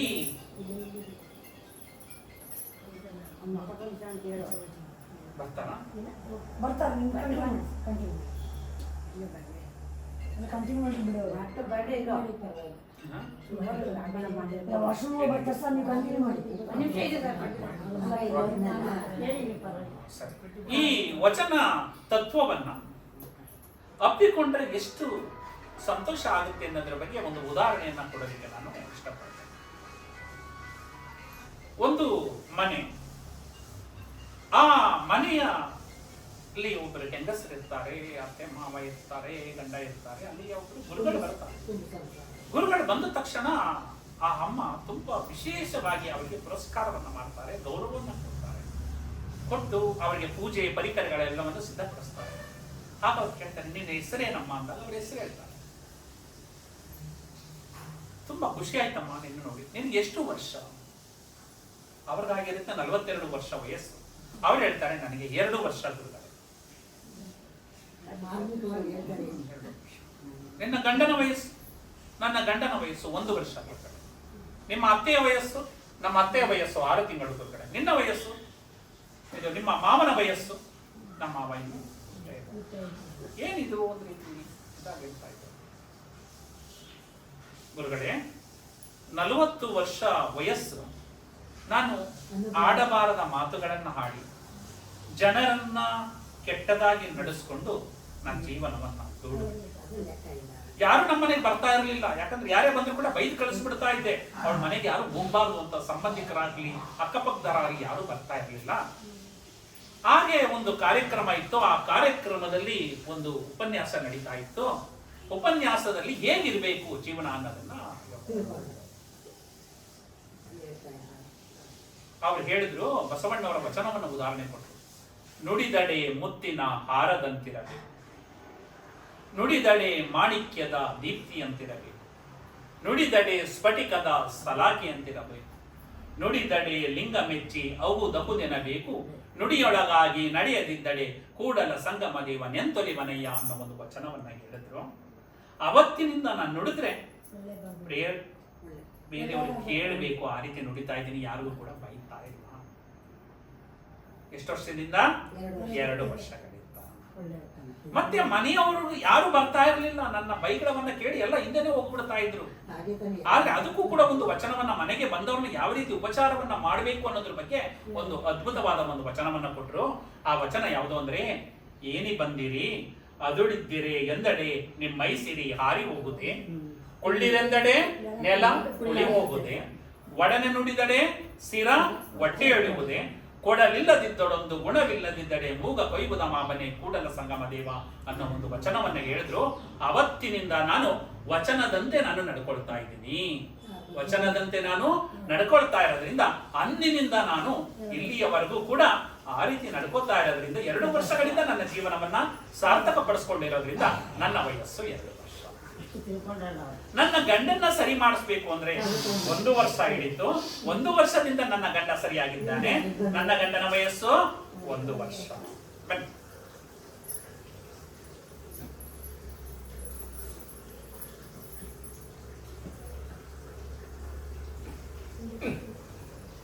ನಂತರ ನನ್ನ ಅತ್ತೆಯನ್ನ ಸರಿಪಡಿಸಬೇಕು ಅಂದ್ರೆ 1.5 ವರ್ಷ ಹಿಡಿತು. ನಮ್ಮ ಅತ್ತೆ ಈಗ ಒಂದು 6 ತಿಂಗಳಿಂದ ಸರಿಯಾಗಿರೋದ್ರಿಂದ ನಮ್ಮ ಅತ್ತೆಯ ವಯಸ್ಸು 6 ತಿಂಗಳು. ನಮ್ಮ ಮಾವನ್ನ ಇನ್ನು ಸರಿ ಮಾಡೋದಿಕ್ಕಾಗೋದಿಲ್ಲ. ಅದರಿಂದ ನಮ್ಮ ಮಾವ ಇನ್ನು ಅಂದ್ರೆ ನಮ್ಮ ನಿಜವಾದ ವಯಸ್ಸು ಯಾವಾಗ ಪ್ರಾರಂಭ ಆಗುತ್ತೆ ಅಂದ್ರೆ ನಾವು ಯಾವ ರೀತಿ ಬೇರೆಯವ್ರ ಜೊತೆ ನಡ್ಕೊಳ್ತೀವಿ, ಯಾವ ರೀತಿ ಬೇರೆಯವ್ರ ಜೊತೆ ನಾವು ಮಾತನಾಡ್ತೀವಿ, ಯಾವ ರೀತಿ ಬಂಧು ಬಳಗದರ ಜೊತೆ ನಡ್ಕೊಳ್ತೀವಿ ಅನ್ನೋದ್ರ ಮೇಲೆ ನಮ್ಮ ಈ ಒಂದು ಜೀವನ ಸಾರ್ಥಕತೆಯ ಕ್ಷಣಗಳು ಇದೆ ಅಂತ ಹೇಳಿ ಆಗ ಆ ಗುರುಗಳಿಗೆ ತುಂಬಾ ಖುಷಿ ಆಗುತ್ತೆ. ಆ ರೀತಿ ಇವತ್ತು ನಾವು ನಮ್ಮ ಶ್ರೀಕಂಠ ಸ್ವಾಮಿಗಳವರ ಮನೆಗೆ ಬಂದಿದ್ದೇವೆ. ಆ ಹೆಣ್ಣಿನ ಬಗ್ಗೆ ತುಂಬಾ ವಿಶೇಷವಾದಂತಹ ಸ್ಥಾನಮಾನವನ್ನ ನಮ್ಮ ಶರಣರು ಕೊಟ್ಟರು. ಅದರಲ್ಲಿ ಮುಖ್ಯವಾಗಿ ಕನ್ನಡದ ಮೊಟ್ಟ ಮೊದಲ ಕವಯತ್ರಿ ಅಂತ ಕರೀತೀವಿ ಯಾರನ್ನ, ಅಕ್ಕ ಮಹಾದೇವಿಯವರು. ಜಗನ್ಮಾತೆ ಅಕ್ಕ ಮಹಾದೇವಿಯವರ ಜೀವನ ಚರಿತ್ರೆ ಹೇಳಕ್ ಹೋದ್ರೆ ಅದು 2 ಗಂಟೆ 3 ಗಂಟೆ ಹಿಡಿಯುತ್ತೆ. ಅವರು ಶಿವಮೊಗ್ಗ ಜಿಲ್ಲೆಯ ಉಡುತಡಿ ಅಲ್ಲಿ ಹುಟ್ಟುತ್ತಾರೆ. ನಂತರ ಅವರು ಬಸವ ಕಲ್ಯಾಣಕ್ಕೆ ಬಂದು ಅನುಭವ ಮಂಟಪದಲ್ಲಿ ಚರ್ಚೆಯನ್ನ ಮಾಡ್ತಾರೆ. ಬಂದವರ ಓಣಿ ಅಂತ ಇದೆ, ಆ ಬಂದವರ ಓಣಿಯಲ್ಲಿ ಅವರ ಪುತ್ಥಳಿ ಇದೆ. ತದನಂತರ ಅನುಭವ ಮಂಟಪದಲ್ಲಿ ಚರ್ಚೆಯನ್ನ ಮಾಡಿ ಆಗ ಇಡೀ ಅನುಭವ ಮಂಟಪದಲ್ಲಿ ಎಲ್ಲರನ್ನು ಗೆಲ್ತಾರೆ. ಗೆದ್ದಾಗ ಆ ಅಲ್ಲಮ್ಮ ಪ್ರಭುಗಳು ಹೇಳ್ತಾರೆ, ನೀನು ಕೇವಲ ನನಗೆ ಅಥವಾ ಇವರಿಗೆ ಮಾತ್ರ ಅಕ್ಕ ಅಲ್ಲ, ವಿಶ್ವ ಸ್ತ್ರೀ ಕುಲದ ಜ್ಯೋತಿ, ಜಗದ ಅಕ್ಕ ನೀನು ಅಂತ ಹೇಳಿ ಸಂಬೋಧನೆಯನ್ನ ಮಾಡ್ತಾರೆ. ತದನಂತರ ಅವರು ಶ್ರೀಶೈಲಕ್ಕೆ ಹೋಗಿ ಐಕ್ಯರಾಗ್ತಾರೆ. ಅಂತಹ ಜಗನ್ಮಾತೆ ಅಕ್ಕ ಮಹಾದೇವಿಯರ ವಚನಗಳನ್ನ ಕೇಳ್ತಾ ಇದ್ರೆ ಮೈ ರೋಮಾಂಚನ ಆಗುತ್ತೆ. ಆಗ ಇಲ್ಲಿ ನಾನು ಒಂದೆರಡು ಘಟನೆಗಳನ್ನ ಹೇಳಿ ನನ್ನ ಉಪನ್ಯಾಸಕ್ಕೆ ವಿರಾಮವನ್ನ ಹೇಳ್ತೇನೆ. ಒಂದ್ಸಲ ಈ ಸಂಸಾರ ಅನ್ನೋದು ತುಂಬಾ ವಿಶೇಷವಾದದ್ದು. ಗಂಡ ಹೆಂಡತಿ ಇಬ್ರು ಕೂಡ ಅಷ್ಟೇ ಪ್ರಾಧಾನ್ಯತೆ. ಹೆಣ್ಣು ಮಕ್ಕಳು ಇಬ್ರು ಮಕ್ಕಳು ಹುಟ್ಟಿದ್ದಾರೆ ಅಂದ್ರೆ ಒಂದು ಗಂಡು ಮಗು ಇದೆ, ಹೆಣ್ಣು ಮಗು ಇದೆ ಅಂದ್ರೆ ಇಬ್ಬರಿಗೂ ಕೂಡ ನಾವು ಸಮಾನತೆಯನ್ನು ಕೊಡಬೇಕು, ಇಬ್ಬರಿಗೂ ಅಷ್ಟೇ ಪ್ರಾಧಾನ್ಯತೆಯನ್ನು ಕೊಡಬೇಕು. ಗಂಡು ಹೆಚ್ಚಲ್ಲ, ಹೆಣ್ಣು ಕೀಳಲ್ಲ, ಕಡಿಮೆ ಅಲ್ಲ ಅನ್ನೋ ಭಾವನೆ ನಮಗಿರಬೇಕು. ಇಬ್ಬರಿಗೂ ಕೂಡ ಅಷ್ಟೇ ಪ್ರಧಾನವಾದ ಸ್ಥಾನಮಾನವನ್ನು ನಾವು ಕೊಡಬೇಕು ಅನ್ನೋದ್ರ ಬಗ್ಗೆ ಒಂದು ಉದಾಹರಣೆಯನ್ನ ನಾನು ಹೇಳಕ್ಕೆ ಇಷ್ಟಪಡ್ತೇನೆ. ಒಮ್ಮೆ ಇಬ್ಬರು ಸಾಧಕ ಯುವಕರು ಸಂಸಾರ ಸನ್ಯಾಸಿಗಳಲ್ಲಿ ಯಾವುದು ಶ್ರೇಷ್ಠ ಅನ್ನೋ ವಿಷಯದಲ್ಲಿ ವಿವಾದ ಉಂಟಾಗುತ್ತೆ. ಸಂಸಾರ ಶ್ರೇಷ್ಠನೋ ಸನ್ಯಾಸ ಶ್ರೇಷ್ಠನೋ ಅಂತ ಇದಾಗುತ್ತೆ. ಇದರ ಪರಾಮರ್ಶೆಗೆ ಒಬ್ರು ಅನುಭಾವಿ ಶರಣರ ಹತ್ರ ಹೋಗ್ತಾರೆ. ಶರಣರ ಹತ್ರ ಹೋದಾಗ ಅವ್ರು ಹೇಳ್ತಾರೆ, ನಿಮ್ಗೆ ಇದಕ್ಕೆ ಉದಾಹರಣೆಯನ್ನ ಕೊಡೋರು ದಾಸಿಮಯ್ಯ ಅಂತ ಇದ್ದಾರೆ, ಜೇಡರ ದಾಸಿಮಯ್ಯ ಅಂತ ಇದ್ದಾರೆ. ದಾಸಿಮಯ್ಯನವ್ರ ಹತ್ರ ಹೋದ್ರೆ ನಿಮ್ಮ ಪ್ರಶ್ನೆಗೆ ಒಂದು ಸ್ಪಷ್ಟವಾದ ಒಂದು ಉತ್ತರ ಸಿಗುತ್ತೆ ಅಂತ ಹೇಳ್ತಾರೆ. ಆಗ ಜೇಡರ ದಾಸಿಮಯ್ಯನವ್ರ ಹತ್ರ ಅವರು ಕಳಿಸ್ತಾರೆ. ಜೇಡರ ದಾಸಿಮಯ್ಯನವ್ರ ಹತ್ರ ಹೋಗ್ತಾರೆ. ಜೇಡರ ದಾಸಿಮಯ್ಯನವರು ಮನೆ ಮುಂದೆ ಕೂತಿದ್ದಾರೆ. ಬೆಳಿಗ್ಗಿನ ಸಮಯ 8 ಗಂಟೆ, ಎಳೆ ಬಿಸಿಲು ಆಗ್ತಾನೆ ಬರ್ತಾ ಇದೆ. ಆ ಎಳೆ ಬಿಸಿಲು ಇದ್ದಾಗ ಆ ಹುಡುಗರು ಹೋಗಿ ಕೇಳ್ತಾರೆ, ಆ ಯುವಕರು ಏನಂತ, ಗುರುಗಳೇ ಸನ್ಯಾಸ ಹೆಚ್ಚೋ ಸಂಸಾರ ಹೆಚ್ಚೋ? ಅವ್ರಿಗೆ ಹೇಳಲ್ಲ, ಕೂತ್ಕೊಳ್ಳಿ ನನ್ನ ಪಕ್ಕದಲ್ಲಿ ಕೂತ್ಕೊಳ್ಳಿ ಅಂತ ಯುವಕರನ್ನ ಕೂರಿಸ್ಕೊತಾರೆ. ಕೂರಿಸ್ಕೊಂಡು ಅಲ್ಲಿ ಅವರ ಧರ್ಮಪತ್ನಿ ಇರ್ತಾರೆ. ಧರ್ಮಪತ್ನಿ ಹೆಸರು ದುಗ್ಗಡೆ. ದುಗ್ಗಡೆ ಬಾ ಅಂತ ಕರೀತಾರೆ. ಬಾ ದೀಪ ಹಚ್ಚು ಇಲ್ಲಿ ಅಂತ. ಅವರು ನೂಲನ್ನು ನೇಯ್ತಾ ಇರ್ತಾರಲ್ಲ, ನೂಲು ನೇಯ್ಯಕ್ಕೆ ದೀಪ ಬೇಕು. ಆ ದೀಪವನ್ನು ಹಚ್ಚುವಂತಾಗ ಮರು ಮಾತನಾಡದೆ ಓಡಿ ಬಂದು ಆ ದೀಪವನ್ನು ಹಚ್ತಾರೆ. ದುಗ್ಗಡೆ, ನನ್ನ ತಲೆ ಬಿಸಿಲು ಏನಾದ್ರೆ ನೆತ್ತಿಗೆ ಏರ್ತಾ ಇದೆ, ನನ್ನ ತಲೆ ಏನಾಗ್ತಾ ಇದೆ, ಸುಡ್ತಾ ಇದೆ, ಬಂದು ಒಂದು ಬಟ್ಟೆಯನ್ನ ಕಟ್ಟು ನನ್ನ ತಲೆಗೆ ಅಂದಾಗ ಓಡಿ ಬಂದು ತನ್ನ ಗಂಡನಿಗೆ ತಲೆಯನ್ನ ವಸ್ತ್ರವನ್ನ ಕಟ್ಟಲಾರೆ. ನಂತರ ಅವಳಿಗೆ ಗಂಜಿಯನ್ನು ಕೊಡಕ್ ಬರ್ತಾರೆ. ಗಂಜಿ ಅಂದ್ರೆ ಬಿಸಿ, ಆ ತಂಗಳ ಗಂಜಿಯನ್ನು ಬಿಸಿ ಮಾಡಿಕೊಂಡು ತಗೊಬಂದು ಕೊಟ್ಟಿರ್ತಾರೆ. ದುಗ್ಗಳೆ, ಗಂಜಿ ಏನಾಗ್ತದೆ, ಬಿಸಿ ಆಗ್ತಾ ಇದೆ, ಇದೊಂದು ಸ್ವಲ್ಪ ಆರಿಸಿಕೊಡು ಅಂದಾಗ ಓಡಿ ಬಂದು ಅದನ್ನು ಆರಿಸಿಕೊಟ್ಟಾಗ ಆ ಜೇಡರ ದಾಸ ಕುಡಿತಾರೆ. ಆಗ ಯುವಕರನ್ನ ಕೇಳ್ತಾರೆ, ಸಂಸಾರ ಹೆಚ್ಚು ಸನ್ಯಾಸ ಹೆಚ್ಚು ಅಂದಾಗ ನಿಮ್ಮ ರೀತಿ ಪತ್ನಿ ಸಿಕ್ಕಿದಾಗ ಸಂಸಾರವೇ ಹೆಚ್ಚು ಅಂತ ಹೇಳಿ ಸಂಸಾರಕ್ಕೆ ಆದ್ಯತೆಯನ್ನು ಕೊಡ್ತಾರೆ. ಶರಣರಲ್ಲಿ 70% ಶರಣ ಧರ್ಮದವರು, ಎಲ್ಲ ಸಂಸಾರಸ್ಥರೇ, ಯಾರು ಕೂಡ ಸನ್ಯಾಸವನ್ನ ಸ್ವೀಕರಿಸಿದವರು ಎಲ್ಲ ಅಲ್ಲಿ ಒಂದು ಬೆರಳೆಣಿಕೆಯಷ್ಟು ಮಾತ್ರ ನಮ್ಮ ಶರಣ ಧರ್ಮ ಒಂದು ಗೃಹಸ್ಥ ಧರ್ಮ ಅಂತ ಹೇಳೋದಿಕ್ಕೆ ಇಷ್ಟಪಡ್ತಾನೆ. ಈ ಸಂದರ್ಭದಲ್ಲಿ ಅವರು ಹೇಳ್ತಾರೆ, ಯಾರು ಜೇಡರ ದಾಸಿಮಯ್ಯನವರು ಆ ಹೆಂಡತಿಯನ್ನು ಕುರಿತು ಭಕ್ತರು ಕೂರಿಸ್ಕೋತಾರೆ. ಆಗ ಬಂದುದ ನರಿದು ಬಳಸುವಳು, ಬಂದುದ ಪರಿಣಾಮಿಸುವಳು, ಬಂದು ಬಳಗವ ಮರೆಸುವಳು, ದುಗ್ಗಳೆಯ ತಂದು ಬದುಕಿದನು ಕಾಣ ರಾಮನಾಥ ಅಂತ ಹೇಳುತ್ತಾರೆ. ಬಂದುದ ನರಿದು ಬಳಸುವಳು. ಬಳಸುವಳು ಅಂದ್ರೆ ಏನೇ ಕಷ್ಟ ಬರ್ಬೋದು, ಸುಖ ಬರ್ಬೋದು ಅಲ್ವಾ. ಯಾರೋ ಮನೆಗೆ ಇದಕ್ಕಿದ್ದಾಗ ನೆಂಟರು ಬಂದ್ಬಿಡ್ತಾರೆ. ಬಂದಾಗ ಏನ್ ಬೇಕು ಅದಷ್ಟನ್ನ ಮಾಡಿ ಬಂದುದ ನರಿದು ಬಳಸುವಳು, ಬಂದುದ ಪರಿಣಾಮಿಸುವಳು.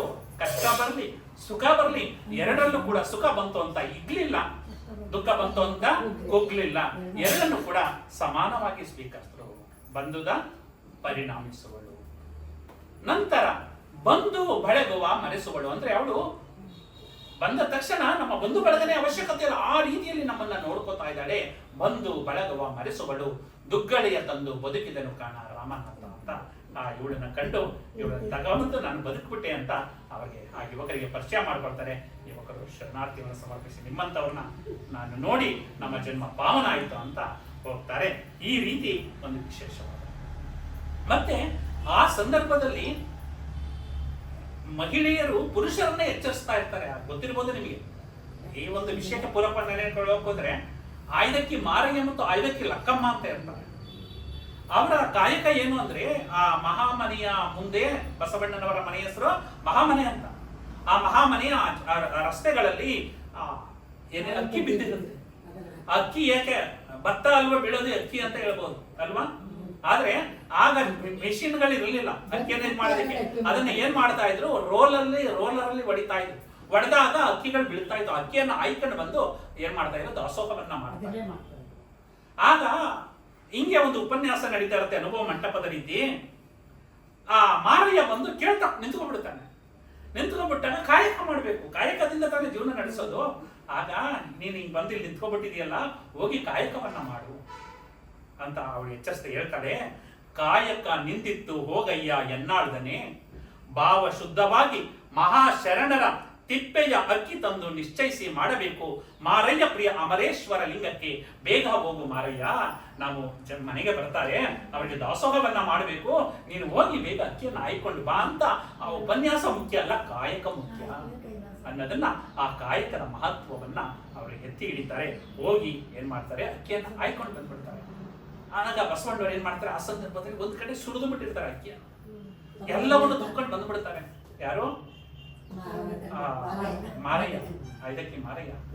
ಆಗ ಮತ್ತೆ ಹೇಳ್ತಾರೆ, ಒಮ್ಮನವ ಮೀರಿ ಇಮ್ಮನದಲ್ಲಿ ತಂದಿರಿ, ಇದು ನಿಮ್ಮ ಮನವೋ ಬಸವಣ್ಣನವರ ಅನುಮಾನದ ಚಿತ್ತವೋ.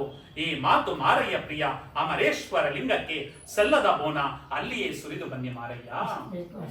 ನೀವು ಒಮ್ಮನವ ಒಂದು ಮನಸ್ಸಿತ್ತು, ಆದ್ರೆ ಎರಡು ಮನಸ್ಸು ಆಗ್ಬಿಟ್ಟಿದೆ. ಅಂದ್ರೆ ನಿಮ್ಗೆ ಆಸೆ ಹೆಚ್ಚಾಗ್ಬಿಟ್ಟಿದೆ, ದುರಾಸೆ ಆಗ್ಬಿಟ್ಟಿದೆ. ಒಂದು ಮನಸ್ಸು ಇರೋದೋಗಿ ಇಬ್ಬಗೆ ಮನಸ್ಸು ಅಂತ ಹೇಳ್ತಾರೆ, ಎರಡು ಮನಸ್ಸು ಆಗ್ಬಿಟ್ಟಿದೆ. ಇದು ನಿಮ್ಮ ಮನವ, ಇದು ನಿಮ್ಮ ಮನಸ್ಸು ಅಥವಾ ಬಸವಣ್ಣನವರ ಅನುಮಾನದ ಚಿತ್ತವೋ. ಬಸವಣ್ಣನವರು ಏನಾದ್ರು ನಿಮ್ಮ ಮೇಲೆ ಅನುಮಾನ ಪಡೆದಿಂದ ಸುರಿದಿದ್ರಲ್ಲ, ಆ ಅನುಮಾನದ ಚಿತ್ತವೋ. ಈ ಮಾತು ಮಾರಯ್ಯ ಪ್ರಿಯ ಅಮರೇಶ್ವರ ಲಿಂಗಕ್ಕೆ ಸಲ್ಲದ ಬೋನ, ಅಲ್ಲಿಯೇ ಸುರಿದು ಬನ್ನಿ ಮಾರಯ್ಯ, ಅಲ್ಲೇ ಸುರಿದ್ಬಿಟ್ಟು ಬನ್ನಿ ಅಂತ ಕಳಿಸ್ತಾರೆ. ಈಗಾದ್ರೆ ನಾವು 1 ಲಕ್ಷ ಸಂಬಳ ತರೋದ್ರಲ್ಲಿ 2 ಲಕ್ಷ ತಂದುಬಿಟ್ರೆ, ಅಯ್ಯೋ ತಗೊಬನ್ನಿ ಅಂದ್ಬಿಟ್ಟು ತಗೊಂಡು ನೀರಿನಲ್ಲಿ ಬೀಗ ಹಾಕ್ಬಿಟ್ಟು ಇನ್ನೂ ತಗೊಬನ್ನಿ ಅಂತ ಸಾಕಾಗ್ತಾ ಇಲ್ಲ. ಆದ್ರೆ ಆಗ ಅಂತಹ ಹೆಂಗಸು ಅಲ್ಲೇ ಸುರಿದಿ ಬನ್ನಿ ಅಂತ ಒಂದು ನಮ್ಮ ಈ ಒಂದು ಸತ್ಯ ಸಂಗತೆ ಆ ಶರಣರಲ್ಲೇ ನಾವು ನೋಡಿ ತಿಳಿಬೇಕು ಅನ್ನೋದನ್ನ ಇದು ಮಾಡ್ತಾರೆ. ನಂತರ ನಮ್ಮ ಅಲ್ಲಮ ಪ್ರಭುಗಳು ಹೇಳ್ತಾರೆ, ಗಂಡ ಹೆಂಡತಿ, ಗಂಡ ಮೇಲಲ್ಲ ಹೆಂಡತಿ ಕೀಳಲ್ಲ ಅನ್ನೋದಕ್ಕೆ ಒಂದು ವಚನವನ್ನ ಉದ್ಗಾರವನ್ನ ಮಾಡ್ತಾರೆ. ಉಭಯ ದೃಷ್ಟಿ ಏಕ ದೃಷ್ಟಿಯಲ್ಲಿ ಕಾಬಂತೆ, ದಂಪತಿ ಏಕಭಾವವಾಗಿ ನಿಂದಲ್ಲಿ ಗುಹೇಶ್ವರ ಲಿಂಗಕ್ಕೆ ಅರ್ಪಿತವಾಯಿತು ಸಂಗನ ಬಸವಣ್ಣ ಅಂತ. ಈಗ 2 ಕಣ್ಣಿದೆ ನಮ್ಗೆ, ಉಭಯ ದೃಷ್ಟಿ ಅಂದ್ರೆ 2 ಕಣ್ಣುಗಳು ಉಭಯ ದೃಷ್ಟಿ. ಇದೇ ಒಂದು ದೃಷ್ಟಿ, ಇದೇ ಒಂದು ದೃಷ್ಟಿ ನೋಡಿದ್ರೆ ನಾವು ನೋಡಕ್ಕಾಗಲ್ಲ. ಈಗ ನಮ್ಮ ಶೈಲಜಕ್ಕ ಅವ್ರನ್ನ ಒಂದ್ ಕಣ್ಣಲ್ಲಿ ಅಥವಾ ನಮ್ಮ ಅಕ್ಕ ಅವ್ರನ್ನ ಒಂದ್ ಕಣ್ಣಲ್ಲಿ ನೋಡಿದ್ರೆ ನೋಡಕ್ಕಾಗಲ್ಲ. ಶೈಲಜಕ್ಕ ಅವ್ರನ್ನ 2 ಕಣ್ಣಲ್ಲಿ ನೋಡಿದ್ರೆ ಮಾತ್ರ ಶೈಲಜಕ್ಕ ಅವ್ರನ್ನ ಗುರುತಿಸೋದಕ್ಕೆ ಸಾಧ್ಯ ಅಲ್ವಾ. ಹಾಗೆ ಉಭಯ ದೃಷ್ಟಿ ಏಕ ದೃಷ್ಟಿಯಲ್ಲಿ ಕಾಣಬೇಕು. 2 ಕಣ್ಣುಗಳಿದ್ರು ಕೂಡ 2 ದೃಷ್ಟಿಗಳು ಕೂಡ ಒಂದೇ ದೃಷ್ಟಿ ಆಗ್ಬೇಕು, ಏಕ ದೃಷ್ಟಿಯಲ್ಲಿ ಕಾಬಂತೆ. ದಂಪತಿ ಏಕಭಾವವಾಗಿ ನಿಂದಲ್ಲಿ, ಇಬ್ರು ಗಂಡ ಹೆಂಡತಿ ಇಬ್ಬರಿದ್ದಾರೆ, ಅವರ ಭಾವ ಏನಾಗಿರ್ಬೇಕು, ಒಂದಾಗಿರ್ಬೇಕು. ಏಕಭಾವವಾಗಿ ನಿಂದಲ್ಲಿ ಗುಹೇಶ್ವರ ಲಿಂಗಕ್ಕೆ ಅರ್ಪಿತವಾಯಿತು ಸಂಗನ ಬಸವಣ್ಣ ಅಂತ ಹೇಳ್ತಾರೆ. ಆ ರೀತಿಯ ಒಂದು ಜೀವನವನ್ನ ನಾವು ನಡೆಸ್ಕೊಂಡು ಹೋಗ್ಬೇಕು ಅಂತ ಹೇಳ್ತಾ, ಈ ಸಂದರ್ಭದಲ್ಲಿ ನನಗೆ ಒಂದು ಕವಿತೆ ನೆನಪಾಗುತ್ತೆ. ಗಂಡ ಹೆಂಡತಿ ಎಷ್ಟೇ ವಯಸ್ಸಾದ್ರೂ ಕೂಡ ಪ್ರೀತಿ ಬೆಳೆಯುತ್ತೇ ಹೋಗುತ್ತೆ ಅಂತ. ಈಗ ಮದುವೆ ಆಗಿ 6 ತಿಂಗಳಾಗಲ್ಲ, ವರ್ಷ ಆಗಲ್ಲ, ಡಿವೋರ್ಸ್ಗೆ ಅಪ್ಲಿಕೇಶನ್ ಅಲ್ವಾ, ಡಿವೋರ್ಸ್ ಆಗಿ ಅಲ್ವಾ. ಮೊನ್ನೆ ತಾನೇ ತಮಿಳ್ನಾಡಲ್ಲಿ ಹೋದೆ ನಾನು. ಎಂತ ಕಾರು ಮತ್ತೆ ಅವ್ರಿಗೆ ಎಷ್ಟೋ ಕೋಟಿಯನ್ನ ಕೊಟ್ಟಿದ್ದಾರೆ, ಸಾಕಾಗ್ಲಿಲ್ಲ ಅಂತ ಡೌರಿಗೆ ಅವಳನ್ನ ಕೊಲೆ ಮಾಡಿ ಅವಳನ್ನ ಇಟ್ಟಿದ್ದಾರೆ. ಅಂದ್ರೆ ಎಂತಹ, ಆದ್ರೆ ಈ ಆಗಿನ ಕಾಲದಲ್ಲಿ 90 ವರ್ಷ ವಯಸ್ಸಾದ್ರೂ ಕೂಡ, ಆಗಿನ ಮದುವೆ ಆಗಿದ್ರು ಕೂಡ ಅವ್ರಿಗೆ ಎಷ್ಟೊಂದು ದಾಂಪತ್ಯ ಅಂದಾಗ 80 ವರ್ಷದ ವಯಸ್ಸಾದವರೊಬ್ರು ಮಹಿಳೆಯರು ಅಜ್ಜಿ ಮತ್ತು 90ರ ಗಂಡ ಅಜ್ಜ, ಇಬ್ರು ಕೂಡ ಈ ಹೇಳ್ತಾರೆ. ಆ ಅಜ್ಜನನ್ನ ಕುರಿತು ಹೇಳ್ತಾರೆ. ಎಷ್ಟೊಂದು ಅದ್ಭುತವಾಗಿದೆ ಅಂದ್ರೆ, ಈ ದಾಂಪತ್ಯ ಯಾನದಲ್ಲಿ ಎನ್ನ ಕೈ ಪಿಡಿದವರು ಹಿಡಿದ ಕೈ ಬಿಡದವರು ನೀವಲ್ಲವೇ ನನ್ನ ದೊರೆ ನೀವಲ್ಲವೇ. ತುಂಬಾ ವಿಶೇಷವಾಗಿ ಈ ದಾಂಪತ್ಯ ಯಾನದಲ್ಲಿ ನನ್ನ ಕೈ ಹಿಡಿದವರು ಹಿಡಿದ ಕೈ ಬಿಡದವರು ನೀವಲ್ವೇ ನನ್ನ ದೊರೆ. ನಾನು ಬಿಡ್ಲಿಲ್ಲ, ನೀವು ಕೊನೆವರೆಗೂ ನನ್ನನ್ನ ಹೇಳ್ಕೊಂಡು ಹೋದ್ರಿ, ನೀವಲ್ಲವೇ ನನ್ನ ದೊರೆ ಅಂತ ಹೇಳ್ತಾ ಇದ್ದಾರೆ. ಹಬ್ಬಗಳು ಬಂದಾಗ ಹೊಸ ಪಂಚೆ ನಿಮಗಿರಲಿ ಇರದಿರಲಿ, ನಾ ಹಳೆ ಸೀರೆ ಉಟ್ಟಾಗ ಬಿಟ್ಟು ಬಿಡು ಎಂದವರು, ಸಾಕು ಬಿಡು ಎಂದವರು, ಹೊಸ ಸೀರೆ ಕೊಟ್ಟವರು, ಮಲ್ಲಿಗೆಯ ನಿತ್ತವರು ನೀವಲ್ಲವೇ ನನ್ನ ದೊರೆ ನೀವಲ್ಲವೇ. ನೀವು ಪಂಚೆ ಇರಲಿ ಇಲ್ಲದೆ ಹೋಗ್ಲಿ, ನನಗೆ ಹೊಸ ಸೀರೆಯನ್ನ ಕೊಟ್ಟು ಮಲ್ಲಿಗೆ ಹೂವನ್ನ ತಂದು ಮುಡಿಸ್ತವರು ನೀವಲ್ಲವೇ ನನ್ನ ದೊರೆ ನೀವಲ್ಲವೇ. ಮತ್ತೆ ನಾನು ತವರೂರ್ಗೆ ಹೋದಾಗ, ಈಗ ಯಾರ ತವರೂರ್ಗೆ ಹೋದ್ರೆ ಕಾಯ್ತಾ ಇರ್ತಾರೆ, ಬಾರೋ ಪಾರ್ಟಿ ಮಾಡೋಣ ನನ್ನ ಹೆಂಡತಿ ಮನೆಯಲ್ಲಿ ಇಲ್ಲ ಅಂತ ನಾವು ಕರೆಯೋ ಪರಿಸ್ಥಿತಿ ಬಂದಿದೆ. ಆದ್ರೆ ಆಗ ನಾನು ತವರೂರು ಹೊರಟಾಗ ಬಾಗಿಲ ಬಳಿ ಬಂದವರು ಬೇಗ ಬಾ ಅಂದವರು ನೀವಲ್ಲವೇ ನನ್ನ ದೊರೆ ನೀವಲ್ಲವೇ. ಬೇಗ ಬಾ ಅಂತ ಒಂದ್ ತಿಂಗಳು ಇರ್ತೀನಿ, ಆಯ್ತು ಒಂದ್ ತಿಂಗಳಲ್ಲಿ 25 ದಿನ ಹೆಚ್ಚಿಗೆ ಇಲ್ವಾ ಅಂತ ಹೇಳ ಈಗ ಬಂದ್ರೆ. ಆಗ ಎಷ್ಟು ನೀನು ಬಾಗಿಲ ಬಳಿ ಬಂದವರು ಬೇಗ ಬಂದ್ಬಿಡು, ನೀನ್ ಇರೋದಿಕ್ಕೆ, ಇಲ್ದ ಅಂದ್ರೆ ನಾನು ಇರೋದಿಕ್ಕೆ ಆಗೋದಿಲ್ಲ ಅಂತ. ಆಗ ಮತ್ತೆ ಹೋಗ್ಬಿಟ್ರೆ ಮನೆಗೆ, ಮತ್ತೆ ಫೋನುಗಳ ಮಾಡುತ್ತ ಮನೆಯೊಳಗೆ ನೀನಿಲ್ಲ, ಬಳೆಗಳ ಸದ್ದಿಲ್ಲ, ಬಾಯಿಗೆ ರುಚಿ ಇಲ್ಲ, ಬೇಗನೆ ಬರುವೆಯಲ್ಲ ಎಂದವರು ನೀವಲ್ಲವೇ ನನ್ನ ದೊರೆ ನೀವಲ್ಲವೇ. ಬಾಯಿಗೆ ರುಚಿ ಇಲ್ಲ, ಬಳೆಗಳ ಸದ್ದಿಲ್ಲದೆ ನನ್ನ ಕೈಕಾಲು ಓಡ್ತಾ ಇಲ್ಲ, ನೀನು ಓಡ್ ಬಂದ್ಬಿಡು ಅಂತ ಹೇಳಿದವರು ನೀವಲ್ಲವೇ. ಅದಕ್ಕೆ ಗಂಡ ಹೇಳ್ತಾನೆ, ಬೇರಿಲ್ಲದೆ ಮರವೆಲ್ಲಿದೆ, ಮರವಿಲ್ಲದೆ ಹೂವೆಲ್ಲಿದೆ, ಹೂವಿಲ್ಲದೆ ಹಣ್ಣೆಲ್ಲಿದೆ, ನೀನಿಲ್ಲದ ಮನೆ ಯಾರಿಗೆ ಬೇಕಾಗಿದೆ ಅಂತ ಹೃದಯ ಸ್ಪರ್ಶಿ ಮಾತು. ಮನೆಯೊಳಗೆ ಬಂದವಳೆ ಮನೆ ಯಾಕೆ ಆದವಳೆ, ಮನದೊಳಗೆ ನಿಂದವಳೆ ನೀನಲ್ಲವೇ ನನ್ನ ರಸಿ ನೀನಲ್ಲವೇ. ಬಡತನವು ಸಿರಿತನವು ಕಷ್ಟ ನಷ್ಟಗಳಲ್ಲಿ ಎನ್ನ ಜೊತೆ ಬಂದವಳು, ಜೊತೆಯಾಗಿ ನಿಂದವಳು ನೀನಲ್ಲವೇ ನನ್ನ ರಸಿ ನೀನಲ್ಲವೇ ಅಂತ ಅವರು ತುಂಬಾ ಹೊಗಳ್ತಾರೆ. ಕೊನೆಗೆ ಆ ಅಜ್ಜ ಕೊನೆಯಲ್ಲಿ ಹೇಳುವ ಮಾತು, ವೃದ್ಧಾಪ್ಯ ಬಂದಾಗ, ಆರೋಗ್ಯ ಹೋದಾಗ, ಆದಾಯ ಇರದಾಗ, ಹಣವೆಲ್ಲ ಸವೆದಾಗ, ಬಂಧುಗಳು ಬರದಾಗ, ಮಕ್ಕಳು ಮರೆತಾಗ, ನಾ ಒಳಗೊಳಗೆ ಹತ್ತಾಗ, ಬಳಿ ಬಂದು ನಿಂದವಳು, ಮರುಗದಿರಿ ಅಂದವಳು, ಕಣ್ಣೀರ ತಡೆದವಳು, ಯಾರಿರಲಿ ಇರದಿರಲಿ ನಾನಿಲ್ಲವೇ ನಿಮ್ಮ ಜೊತೆ ಎಂದವಳು ನೀನಲ್ಲವೇ ನನ್ನ ರಸಿ ನೀನಲ್ಲವೇ. ಇದು ನಮ್ಮ ಭಾರತೀಯ ಸಂಸ್ಕೃತಿ, ಇದು ನಮ್ಮ ಶರಣ ಸಂಸ್ಕೃತಿ. ಆ ರೀತಿ ಗಂಡನಿಗೆ ಹೆಂಡತಿ ಆಗಬೇಕು, ಹೆಂಡತಿಗೆ ಗಂಡನ ಆಗ್ಬೇಕು, ಆ ಒಂದು ಧರ್ಮವನ್ನ ಹೇಳಿಕೊಟ್ಟವರು. ಅದಕ್ಕೆ ನಮ್ಮ ಇವರು ಯಾರು ಬಸವಪ್ರಿಯ ನಾಗರಾಜ್ ಅವರು ಹೆಣ್ಣಲ್ಲ, ಹೆಣ್ಣು ರಾಕ್ಷಸಿಯಲ್ಲ, ಹೆಣ್ಣು ಪ್ರತ್ಯಕ್ಷ ಕಪಿಲ ಸಿದ್ಧ ಮಲ್ಲಿಕಾರ್ಜುನ ಅನ್ನೋ ಒಂದು ವಿಷಯವನ್ನ ಕೊಟ್ಟು ಹೆಣ್ಣಿನಿಂದ ಇಡೀ ಸರ್ವಸ್ವವು ಕೂಡ. ಹೆಣ್ಣಿಲ್ಲ ಅಂದ್ರೆ ಹೆಣ್ಣು ಜಗದ ಕಣ್ಣು ಅಂತ ಹೇಳ್ತಾರೆ. ಆ ಹೆಣ್ಣಿಲ್ಲ ಅಂದ್ರೆ ಯಾವುದು ಕೂಡ ನಡೆಯೋದಿಲ್ಲ. ಹೆಣ್ಣಿಗೆ ನಾವು ಮಹತ್ವವಾದ ಸ್ಥಾನವನ್ನ ಕೊಟ್ಟಾಗ ಹೆಣ್ಣು ಎಲ್ಲಿ ಪೂಜೆಯನ್ನ ಮಾಡಲ್ಪಡ್ತಾಳೋ ಅಂತಹ ದೇಶವು ಕೂಡ ಒಂದು ವಿಶೇಷವಾಗಿರುತ್ತೆ ಅಂತ ಹೇಳ್ತಾ ವಿಶೇಷವಾದಂತಹ ಕಾರ್ಯಕ್ರಮವನ್ನ ನಮ್ಮ ಬಸವಪ್ರಿಯ ನಾಗರಾಜ್ ಅವರು ಇಲ್ಲಿ ಆಯೋಜನೆಯನ್ನ ಮಾಡಿ ಬಸವ ಧರ್ಮವನ್ನ, ಬಸವ ಬೆಳಕನ್ನ ಈ ಮನೆಯಲ್ಲಿ ತರಬೇಕು ಅಂತ ಕಿರುಗಾವಲ್ನಿಂದ ಇಲ್ಲಿ ಬಂದು ವಿಶೇಷವಾದ ನಮ್ಮ ಶ್ರೀಕಾಂತ್ ಸ್ವಾಮಿ ಅವರು ಒಪ್ಕೊಂಡು ಇಂತಹ ಕಾರ್ಯಕ್ರಮಗಳು ಮನೆಯಲ್ಲಿ ಮಹಾಮನೆ ಕಾರ್ಯಕ್ರಮ ಅಂತ ಮೊದಲು ಶರಣ ಸಾಹಿತ್ಯ ಪರಿಷತ್ತಿನಲ್ಲಿ ಹೆಚ್ಚು ಕಡಿಮೆ ಸಾವಿರಾರು ಕಾರ್ಯಕ್ರಮಗಳು ನಡೀತಾ ಇದ್ದು, ನೀವು ಆ ಕಿರುಗಾವಲಿನಿಂದ ಬಂದು ಈ ಒಂದು ಮಹಾಮನೆ ಕಾರ್ಯಕ್ರಮವನ್ನ ಅಪ್ಪಿಕೊಂಡು ಎಲ್ಲ ಸಹೋದರಿಯರು ಶರಣೆಯರನ್ನ ಕುಳ್ಳರಿಸಿ ಈ ಒಂದು ವಚನಗಳನ್ನ ಉದ್ಗಾರ ಮಾಡುವುದರ ಮುಖಾಂತರ ಮನೆಯಲ್ಲಿ ವಚನ ಬೆಳಕು ವಿಶೇಷವಾಗಿ ಮಾಡುವಂತೆ ಮಾಡಿದ್ದೀರಿ. ಯಾಕಂದ್ರೆ ನಾವೇನೇ ಕಾರ್ಯಕ್ರಮವನ್ನ ಮಾಡಿದ್ರು ಅಥವಾ ಏನೇ ಮಾಡಿದ್ರು ನಾವು ನಿಮ್ಮ ಕಣ್ ತಪ್ಪಿಸಿ ಕೆಟ್ಟ ಕೆಲಸವನ್ನ ಮಾಡ್ಬೋದು, ಆದ್ರೆ ಯಾರ ಕಣ್ಣು ತಪ್ಪಿಸಿ ಆ ಧರಣಿ ಮೇಲೆ ಇದ್ದಾನಲ್ಲ ಅವನ ಕಣ್ ತಪ್ಪಿಸಿ ನಾವು ಯಾವ ಕೆಲಸವನ್ನು ಮಾಡೋದಿಕ್ಕೆ ಆಗೋದಿಲ್ಲ. ಧರಣಿ ಮೇಲೆ ಒಬ್ಬ ಕುಳಿತುಕೊಂಡಿದ್ದಾನೆ, ಧರಣಿಯ ಮೇಲೊಂದು ಹಿರಿದಪ್ಪ ಅಂಗಡಿಯ ನಿಕ್ಕಿ ಹರದು ಕುಳ್ಳಿರ್ದ ನಮ್ಮ ಮಹಾದೇವ ಶೆಟ್ಟಿ, ಒಮ್ಮನ ವಾದಡೆ ಒಡನೆ ನುಡಿವನು, ಇಮ್ಮನ ವಾದಡೆ ನುಡಿಯನು, ಕಾಣಿಯ ಸೋಲ ಅರ್ಧ ಗಾಣಿಯಂಗೆಲ್ಲ ಜಾಣ ನೋಡವ ನಮ್ಮ ಕೂಡಲ ಸಂಗಮ ದೇವ ಅಂತ ಅಲ್ಲಿ ಅಂಗಡಿ ಹಾಕೊಂಡು ಕೂತ್ಕೊಂಡಿದ್ದಾನೆ. ಯಾರು ಎಷ್ಟು ಕೆಲಸ ಮಾಡ್ತಾರೆ ಅಷ್ಟು ಪ್ರಮಾಣದ ಒಂದು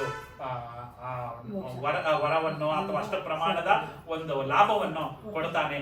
ಆ ಕೊಟ್ಟದನ್ನ ನಾವು ಸ್ವೀಕರಿಸಬೇಕು ಹೊರತು ನಾವು ಯಾರು ಕೂಡ ಜನರ ಕಣ್ಣು ತಪ್ಪಿಸ್ಬೋದು, ಅವನ ಧರಣಿಯ ಮೇಲಿರುವಂತಹ ಮಹಾದೇವ ಶಕ್ತಿಯ ಕಣ್ಣನ್ನ ತಪ್ಪಿಸಿ ನಾವು ಏನು ಕೂಡ ಮಾಡೋದಿಕ್ಕೆ ಆಗೋದಿಲ್ಲ ಅಂತ ಹೇಳ್ತಾ ಇವತ್ತು ನಮ್ಮ ಮನೆಯಲ್ಲಿ ಮಹಾಮನೆ ಕಾರ್ಯಕ್ರಮ ಹಾಗೂ ಸನ್ಮಾನ ಕಾರ್ಯಕ್ರಮವನ್ನ ನಮ್ಮ ಬಸವಪ್ರಿಯ ನಾಗರಾಜರವರು ವಿಶೇಷವಾಗಿ ಹಮ್ಮಿಕೊಳ್ಳುವುದರ ಮೂಲಕ ನಮ್ಮೆಲ್ಲರಿಗೂ ಕೂಡ, ನಮಗೂ ಕೂಡ ಈ ವಚನಗಳನ್ನ ಹೇಳ್ತು ಅಂದ್ರೆ ಅದಕ್ಕೆ ಬಸವಣ್ಣ ಮಡಿವಾಳ ಮಾಚಿದೇವರು ಬಸವಣ್ಣವ್ರನ್ನ ಕುರಿತು ಹೇಳ್ತಾರೆ.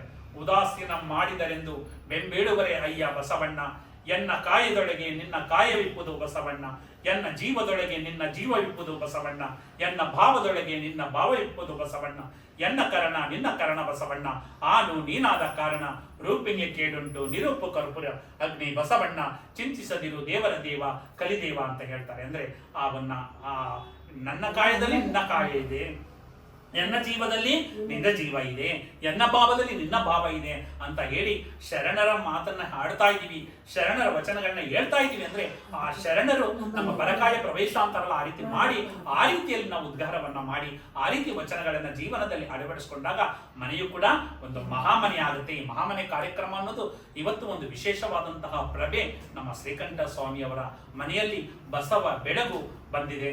ಈ ಬೆಳಗಿನಲ್ಲಿ ಬೆಳಗನ್ನ ಕಂಡು ನಮ್ಮ ಜೀವನವನ್ನ ಸಾರ್ಥಕವನ್ನ ಪಡಿಸ್ಕೊಳ್ಳಬೇಕು. ಯಾಕಂದ್ರೆ ಅದಕ್ಕೆ ಹೇಳ್ತಾರೆ ಯಾರು ನಮ್ಮ ಪಂಡಿತ ಪಂಚಾಕ್ಷರಿ ಗವಯ್ಯರು, ವಿಶೇಷವಾದ ನಾವು ಎಲ್ಲೋ ದೇವರನ್ನ ಎಲ್ಲೆಲ್ಲೋ ಹುಡ್ಕೊಂಡು ಹೋಗ್ತೀವಿ, ಆದ್ರೆ ಇಲ್ಲಿರುವಂತಹ ದೇವರನ್ನೇ ನಾವು ಮಾಡ್ಬಿಡ್ತೀವಿ. ಯಾಕಂದ್ರೆ ಅಂಗದಲ್ಲಿ ಲಿಂಗವನ್ನ ಕೊಟ್ಟು ಇದನ್ನೇ ದೇವರು ಅಂತ ಹೇಳಿದ್ರೆ ಅದಕ್ಕೆ ಹೇಳ್ತಾರೆ, ಕಲ್ಲು ಕಟ್ಟಿಗೆ ಮಣ್ಣಿನಲ್ಲಿ ಶಿವನಿದ್ದರೆ ಗುರುವೇಕೆ ಬೇಕು ಲಿಂಗವ ಕೊಡುವುದಕ್ಕೆ. ಕಲ್ಲು ಕಟ್ಟಿಗೆ ಮಣ್ಣಿನಲ್ಲಿ ಶಿವನಿದ್ದರೆ ಗುರುವೇಕೆ ಬೇಕು ಲಿಂಗವ ಕೊಡುವುದಕ್ಕೆ. ಜಂಗಮವೇಕೆ ಬೇಕು ಭಕ್ತಿಯ ಪರೀಕ್ಷಿಸಲಿಕ್ಕೆ. ಕಂಡು ಕಂಡುದನೆಲ್ಲ ದೇವರೆಂದು ತಿಳಿದು, ಕಂಡು ಕಂಡುದನೆಲ್ಲ ದೇವರೆಂದು ತಿಳಿದು, ಅಡ್ಡ ಬೀಳುವ ಜನರ ನೋಡಬಾರದೆಂದೇಯನ್ ಕಣ್ಮುಚ್ಚಿದೆಯೇನಯ್ಯ ಗುರುಕುಮಾರ ಪಂಚಾಕ್ಷರಿ. ಕಂಡು ಕಂಡುದನೆಲ್ಲ ದೇವರೆಂದು ತಿಳಿದು, ಅಡ್ಡ ಬೀಳುವ ಜನರ ನೋಡಬಾರದೆಂದೇಯನ್ ಕಣ್ಮುಚ್ಚಿದೆಯೇನಯ್ಯ ಗುರುಕುಮಾರ ಪಂಚಾಕ್ಷರಿ. ಏನಪ್ಪ ಎಲ್ಲೆಲ್ಲಿ ಕಲ್ಲು ಕಂಡ್ರು ದೇವರು, ಮರ ಕಂಡ್ರು ದೇವರು ಅಂತ ಅವ್ರನ್ನ ನೋಡಬಾರ್ದು ಅಂತ ನಮ್ ಕಣ್ಣು ಮುಚ್ಚಿಬಿಟ್ಟ ಅಂದ್ರೆ ಅವರು ಹುಟ್ಟು ಕುರುಡ್ರು ಅವರು ಅಲ್ಲ. ಪಂಚಾಕ್ಷರಿ ಗವಾಯಿಗಳು ನಮ್ ಕಣ್ಣು ಮುಚ್ಚಿಬಿಟ್ಟ ಅಂತ ಹೇಳ್ತಾರೆ. ಅಂದ್ರೆ ಯಾವ ದೇವರು ಅಂದ್ರೆ ನಮ್ಮನ್ನ ನಾವು ಅರ್ಥಕೋಬೇಕು. ಅದಕ್ಕೆ ಬಾಲಸಂಗಯ್ಯ ಅಪ್ರಮಾಣ ದೇವರನ್ನ ಕಲ್ಲು ದೇವರು ದೇವರಲ್ಲ, ಮರದ ದೇವರು ದೇವರಲ್ಲ, ಕಂಚು ಹಿತ್ತಾಳೆ ತಾಮ್ರಗಳಿಂದ ಮಾಡಿದ ದೇವರು ದೇವರಲ್ಲ. ಸೇತು ಬಂದ ರಾಮೇಶ್ವರ ಗೋಕರ್ಣ ಕಾಶಿ ಮೊದಲಾದ ಕ್ಷೇತ್ರಗಳಲ್ಲಿ ದೇವರು ದೇವರಲ್ಲ. ಹಂಗಾರೆ ಯಾಕೆ ದೇವರು? ತನ್ನ ತಾನರಿತು ತಾನಾರೆಂದು ತಿಳಿದೊಡೆ ತಾನೇ ದೇವರು ನೋಡ ಅಪ್ರಮಾಣ ಕೂಡಲ ಸಂಗಮ ದೇವ ಅಂತ ಹೇಳ್ತಾರೆ. ಆ ರೀತಿ ನಮ್ಮನ್ನ ನಾವು ಅರ್ಥಕೊಂಡ್ರೆ ಅಯ್ಯೋ ಇವನು ದೇವರಂತ ಮನುಷ್ಯ ಅಂತ ಹೇಳ್ತಾರೆ. ಅದೇ ರೀತಿ ನಾವು ಕೆಟ್ಟದ ರೀತಿ ನಡ್ಕೊಂಡ್ರೆ ಇವನು ದೆವ್ವದಂತಹ ಮನುಷ್ಯ ಅಂತ ಹೇಳ್ತಾರೆ. ದೇವರಾಗುವುದು ನಮ್ಮ ಕೈಯಲ್ಲೇ ಇದೆ, ದೆವ್ವಾಗುವುದು ನಮ್ಮ ಕೈಯಲ್ಲೇ ಇದೆ. ಅಂತಹ ಒಂದು ತತ್ವವನ್ನ ನಮ್ಮ ಬಸವಣ್ಣನವರು ಮತ್ತು ಎಲ್ಲ ಶರಣರು ಶರಣೀಯರು ವಿಶೇಷವಾದಂತಹ ವಚನಗಳನ್ನ ಕೊಡುವುದರ ಮೂಲಕ ನಮ್ಮ ಕಣ್ಣನ್ನ ತೆರೆಸಿದ್ದಾರೆ. ನಮಗೆ ಕಷ್ಟ ಬರ್ಬೋದು, ಸುಖ ಬರ್ಬೋದು. ಕಷ್ಟ ಬಂದ್ರೆ ಹಿಗ್ಗಬಾರದು, ಕಷ್ಟ ಬಂದ್ರೆ ಕುಗ್ಗಬಾರದು, ಸುಖ ಬಂದ್ರೆ ಹಿಗ್ಗಬಾರದು. ಅದಕ್ಕೆ ಅಕ್ಕ ಮಹಾದೇವಿ ಕೊಡುವಂತ ವಚನ ಯಾವುದು? ಬೆಟ್ಟದ ಮೇಲೊಂದು ಮನೆಯ ಮಾಡಿ ಮೃಗಗಳಿಗೆ ಅಂಜಿದಡೆ ಅಂತಯ್ಯ. ಸಮುದ್ರದ ತಡಿಯಲೊಂದು ಮನೆಯ ಮಾಡಿ ನೊರೆ ತೆರೆಗಳಿಗೆ ಅಂಜಿದಡೆ ಅಂತಯ್ಯ. ಸಂತೆಯೊಳಗೊಂದು ಮನೆಯ ಮಾಡಿ ಶಬ್ದಕ್ಕೆ ನಾಚಿದಡೆ ಅಂತಯ್ಯ. ಚನ್ನ ಮಲ್ಲಿಕಾರ್ಜುನ ದೇವ ಕೇಳಯ್ಯ. ಲೋಕದೊಳಗೆ ಹುಟ್ಟಿದ ಬಳಿಕ ಸ್ತುತಿ ನಿಂದೆಗಳು ಬಂದಡೆ ಮನದಲ್ಲಿ ಕೋಪವ ತಾಳದೆ ಸಮಾಧಾನಿಯಾಗಿರಬೇಕು ಅಂತ ಎಂತಹ ಒಂದು ಅದ್ಭುತವಾದ ವಚನವನ್ನ ಕೊಟ್ಟಿದ್ದಾರೆ ಅಲ್ವಾ. ಮನದಲ್ಲಿ ಎಲ್ಲ ಬರುತ್ತೆ ಅಲ್ವಾ, ಕಷ್ಟಗಳು ಬರುತ್ತೆ, ಸುಖ ಬರುತ್ತೆ ಅಲ್ವಾ. ಆದರೆ ಈ ಒಂದು ಏನೇ ಬಂದ್ರೂ ಕೂಡ ಮನಸ್ಸು ಸಮಾಧಾನ ಅಲ್ವಾ, ಸಮಾಧಾನ ಅಲ್ವಾ. ಯಾಕಂದ್ರೆ ಮನದ ಕೋಪ ತನ್ನ ಹಿರಿತನದ ಕೇಡು ಅಂತ ಹೇಳ್ತಾರೆ ಅಲ್ವಾ. ನಮ್ಮನ್ನ ಮುಳುಗ್ಸೋಕ್ಕೂ ಹೇಳಲ್ಲ. ಅದಕ್ಕೆ ಇನ್ನೊಂದು ವಚನ ಬಸವಣ್ಣವ್ರದ್ದು ವಿಶೇಷವಾಗಿದೆ. ಕಾಲಲ್ಲಿ ಕಟ್ಟಿದ ಗುಂಡು, ಕೊರಳಲ್ಲಿ ಸುತ್ತಿದ ಬೆಂಡು, ಕಾಲಲ್ಲಿ ಕಟ್ಟಿ ಕಟ್ಟಿದ ಗುಂಡು ಕೊರಳಲ್ಲಿ ಸುತ್ತಿದ ಬೆಂಡು ತೇಲಾಲಿಯದು ಗುಂಡು ಮುಳುಗಾಲಿಯದು ಬೆಂಡು ತೇಲಾಲಿಯದು ಗುಂಡು ಮುಳುಗಾಲಿಯದು ಬೆಂಡು ಇಂತಪ್ಪ ಸಂಸಾರ ಶರದಿಯ ದಾಂಟಿಸಿ ಕಾಲಾಂತಕನೆ ಕಾಯೋ ಕಾಲಾಂತಕನೆ ಕಾಯೋ ನಮ್ಮ ಕೂಡಲ ಸಂಗಮ ದೇವ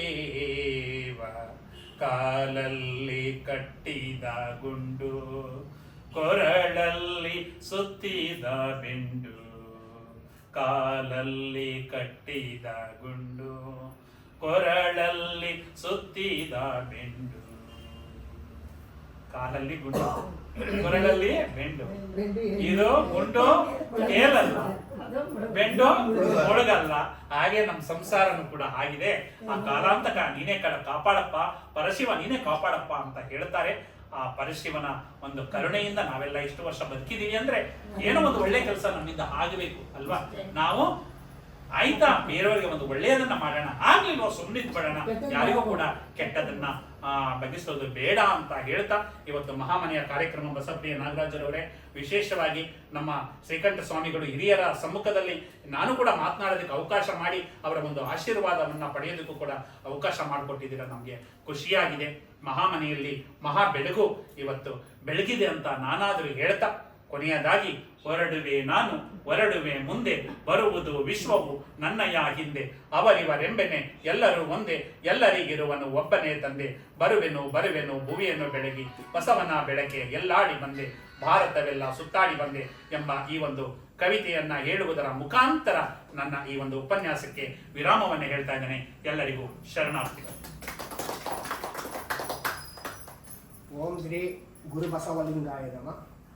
ಅರ್ಚನೆ ಪೂಜೆ ನೇಮವಲ್ಲ, ಮಂತ್ರತಂತ್ರ ನೇಮವಲ್ಲ, ಧೂಪ ದೀಪಕ್ಕೆ ನೇಮವಲ್ಲ, ಪರದೇವ ಪರಸ್ತಿ ಪರದೇವ ವಿಷ್ಣು ನಿಯಮ ಇವೆಲ್ಲ ಕಾಣಿಲ್ಲ. ಶಂಭು ಜಗ್ಗೇಶ್ವರ ನೀವು ಕಾಣಿಲ್ಲ, ಸತ್ಯಕ್ಕೆ ಹೇಳಿರೋದು. ಉಪನ್ಯಾಸಕರಾದ ನಮ್ಮ ಕುಮಾರಸ್ವಾಮಿಯವರು ಬಹಳ ಅದ್ಭುತವಾಗಿ ಒಂದು ಮನೆಯಲ್ಲಿ ಒಂದು ಬೇಕಾಗೋದ್ರ ದೇಹಕ್ಕೆ ಏನು ಕೊಡಬೇಕು? ಸಂಸಾರ. ಮನಸ್ಸಿಗೆ ಸಂಸ್ಕಾರ, ಅಜ್ಞಾನ ಸುಜ್ಞಾನ ಮುಖಾಂತರವಾಗಿ ಎಲ್ಲೂ ಒಂದು ಪರಿವರ್ತನೆ ಮಾಡಿದ್ದಾರೆ. ಅವರಿಗೆ ನಮ್ಮ ಮಹಾಮನೆ ಪರವಾಗಿ, ಕುಟುಂಬ ಪರವಾಗಿ ಅವರಿಗೆ ಒಂದು ಶ್ರೀಮತಿಗೂ ಇವರು ಲಿಂಗಪ್ಪನವರಿಗೆ ನಮ್ಮ ಶರಣಾರ್ಥಿಗಳು. ಈಗ ಒಂದು ಸನ್ಮಾನ ಸಮಾರಂಭ. ಸನ್ಮಾನ ಪತ್ರ ಓದುವರು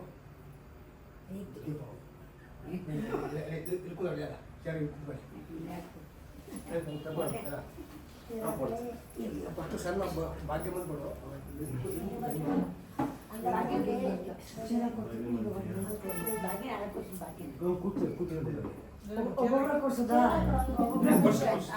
ಚೇರ್ ಕೊಟ್ಬಿಡಿ. ಚೇರ್ ಹಾಕಮ್ಮ ಕುತ್ಕೊಳ್ಳಿ. ಕಟ್ ಮಾಡಿ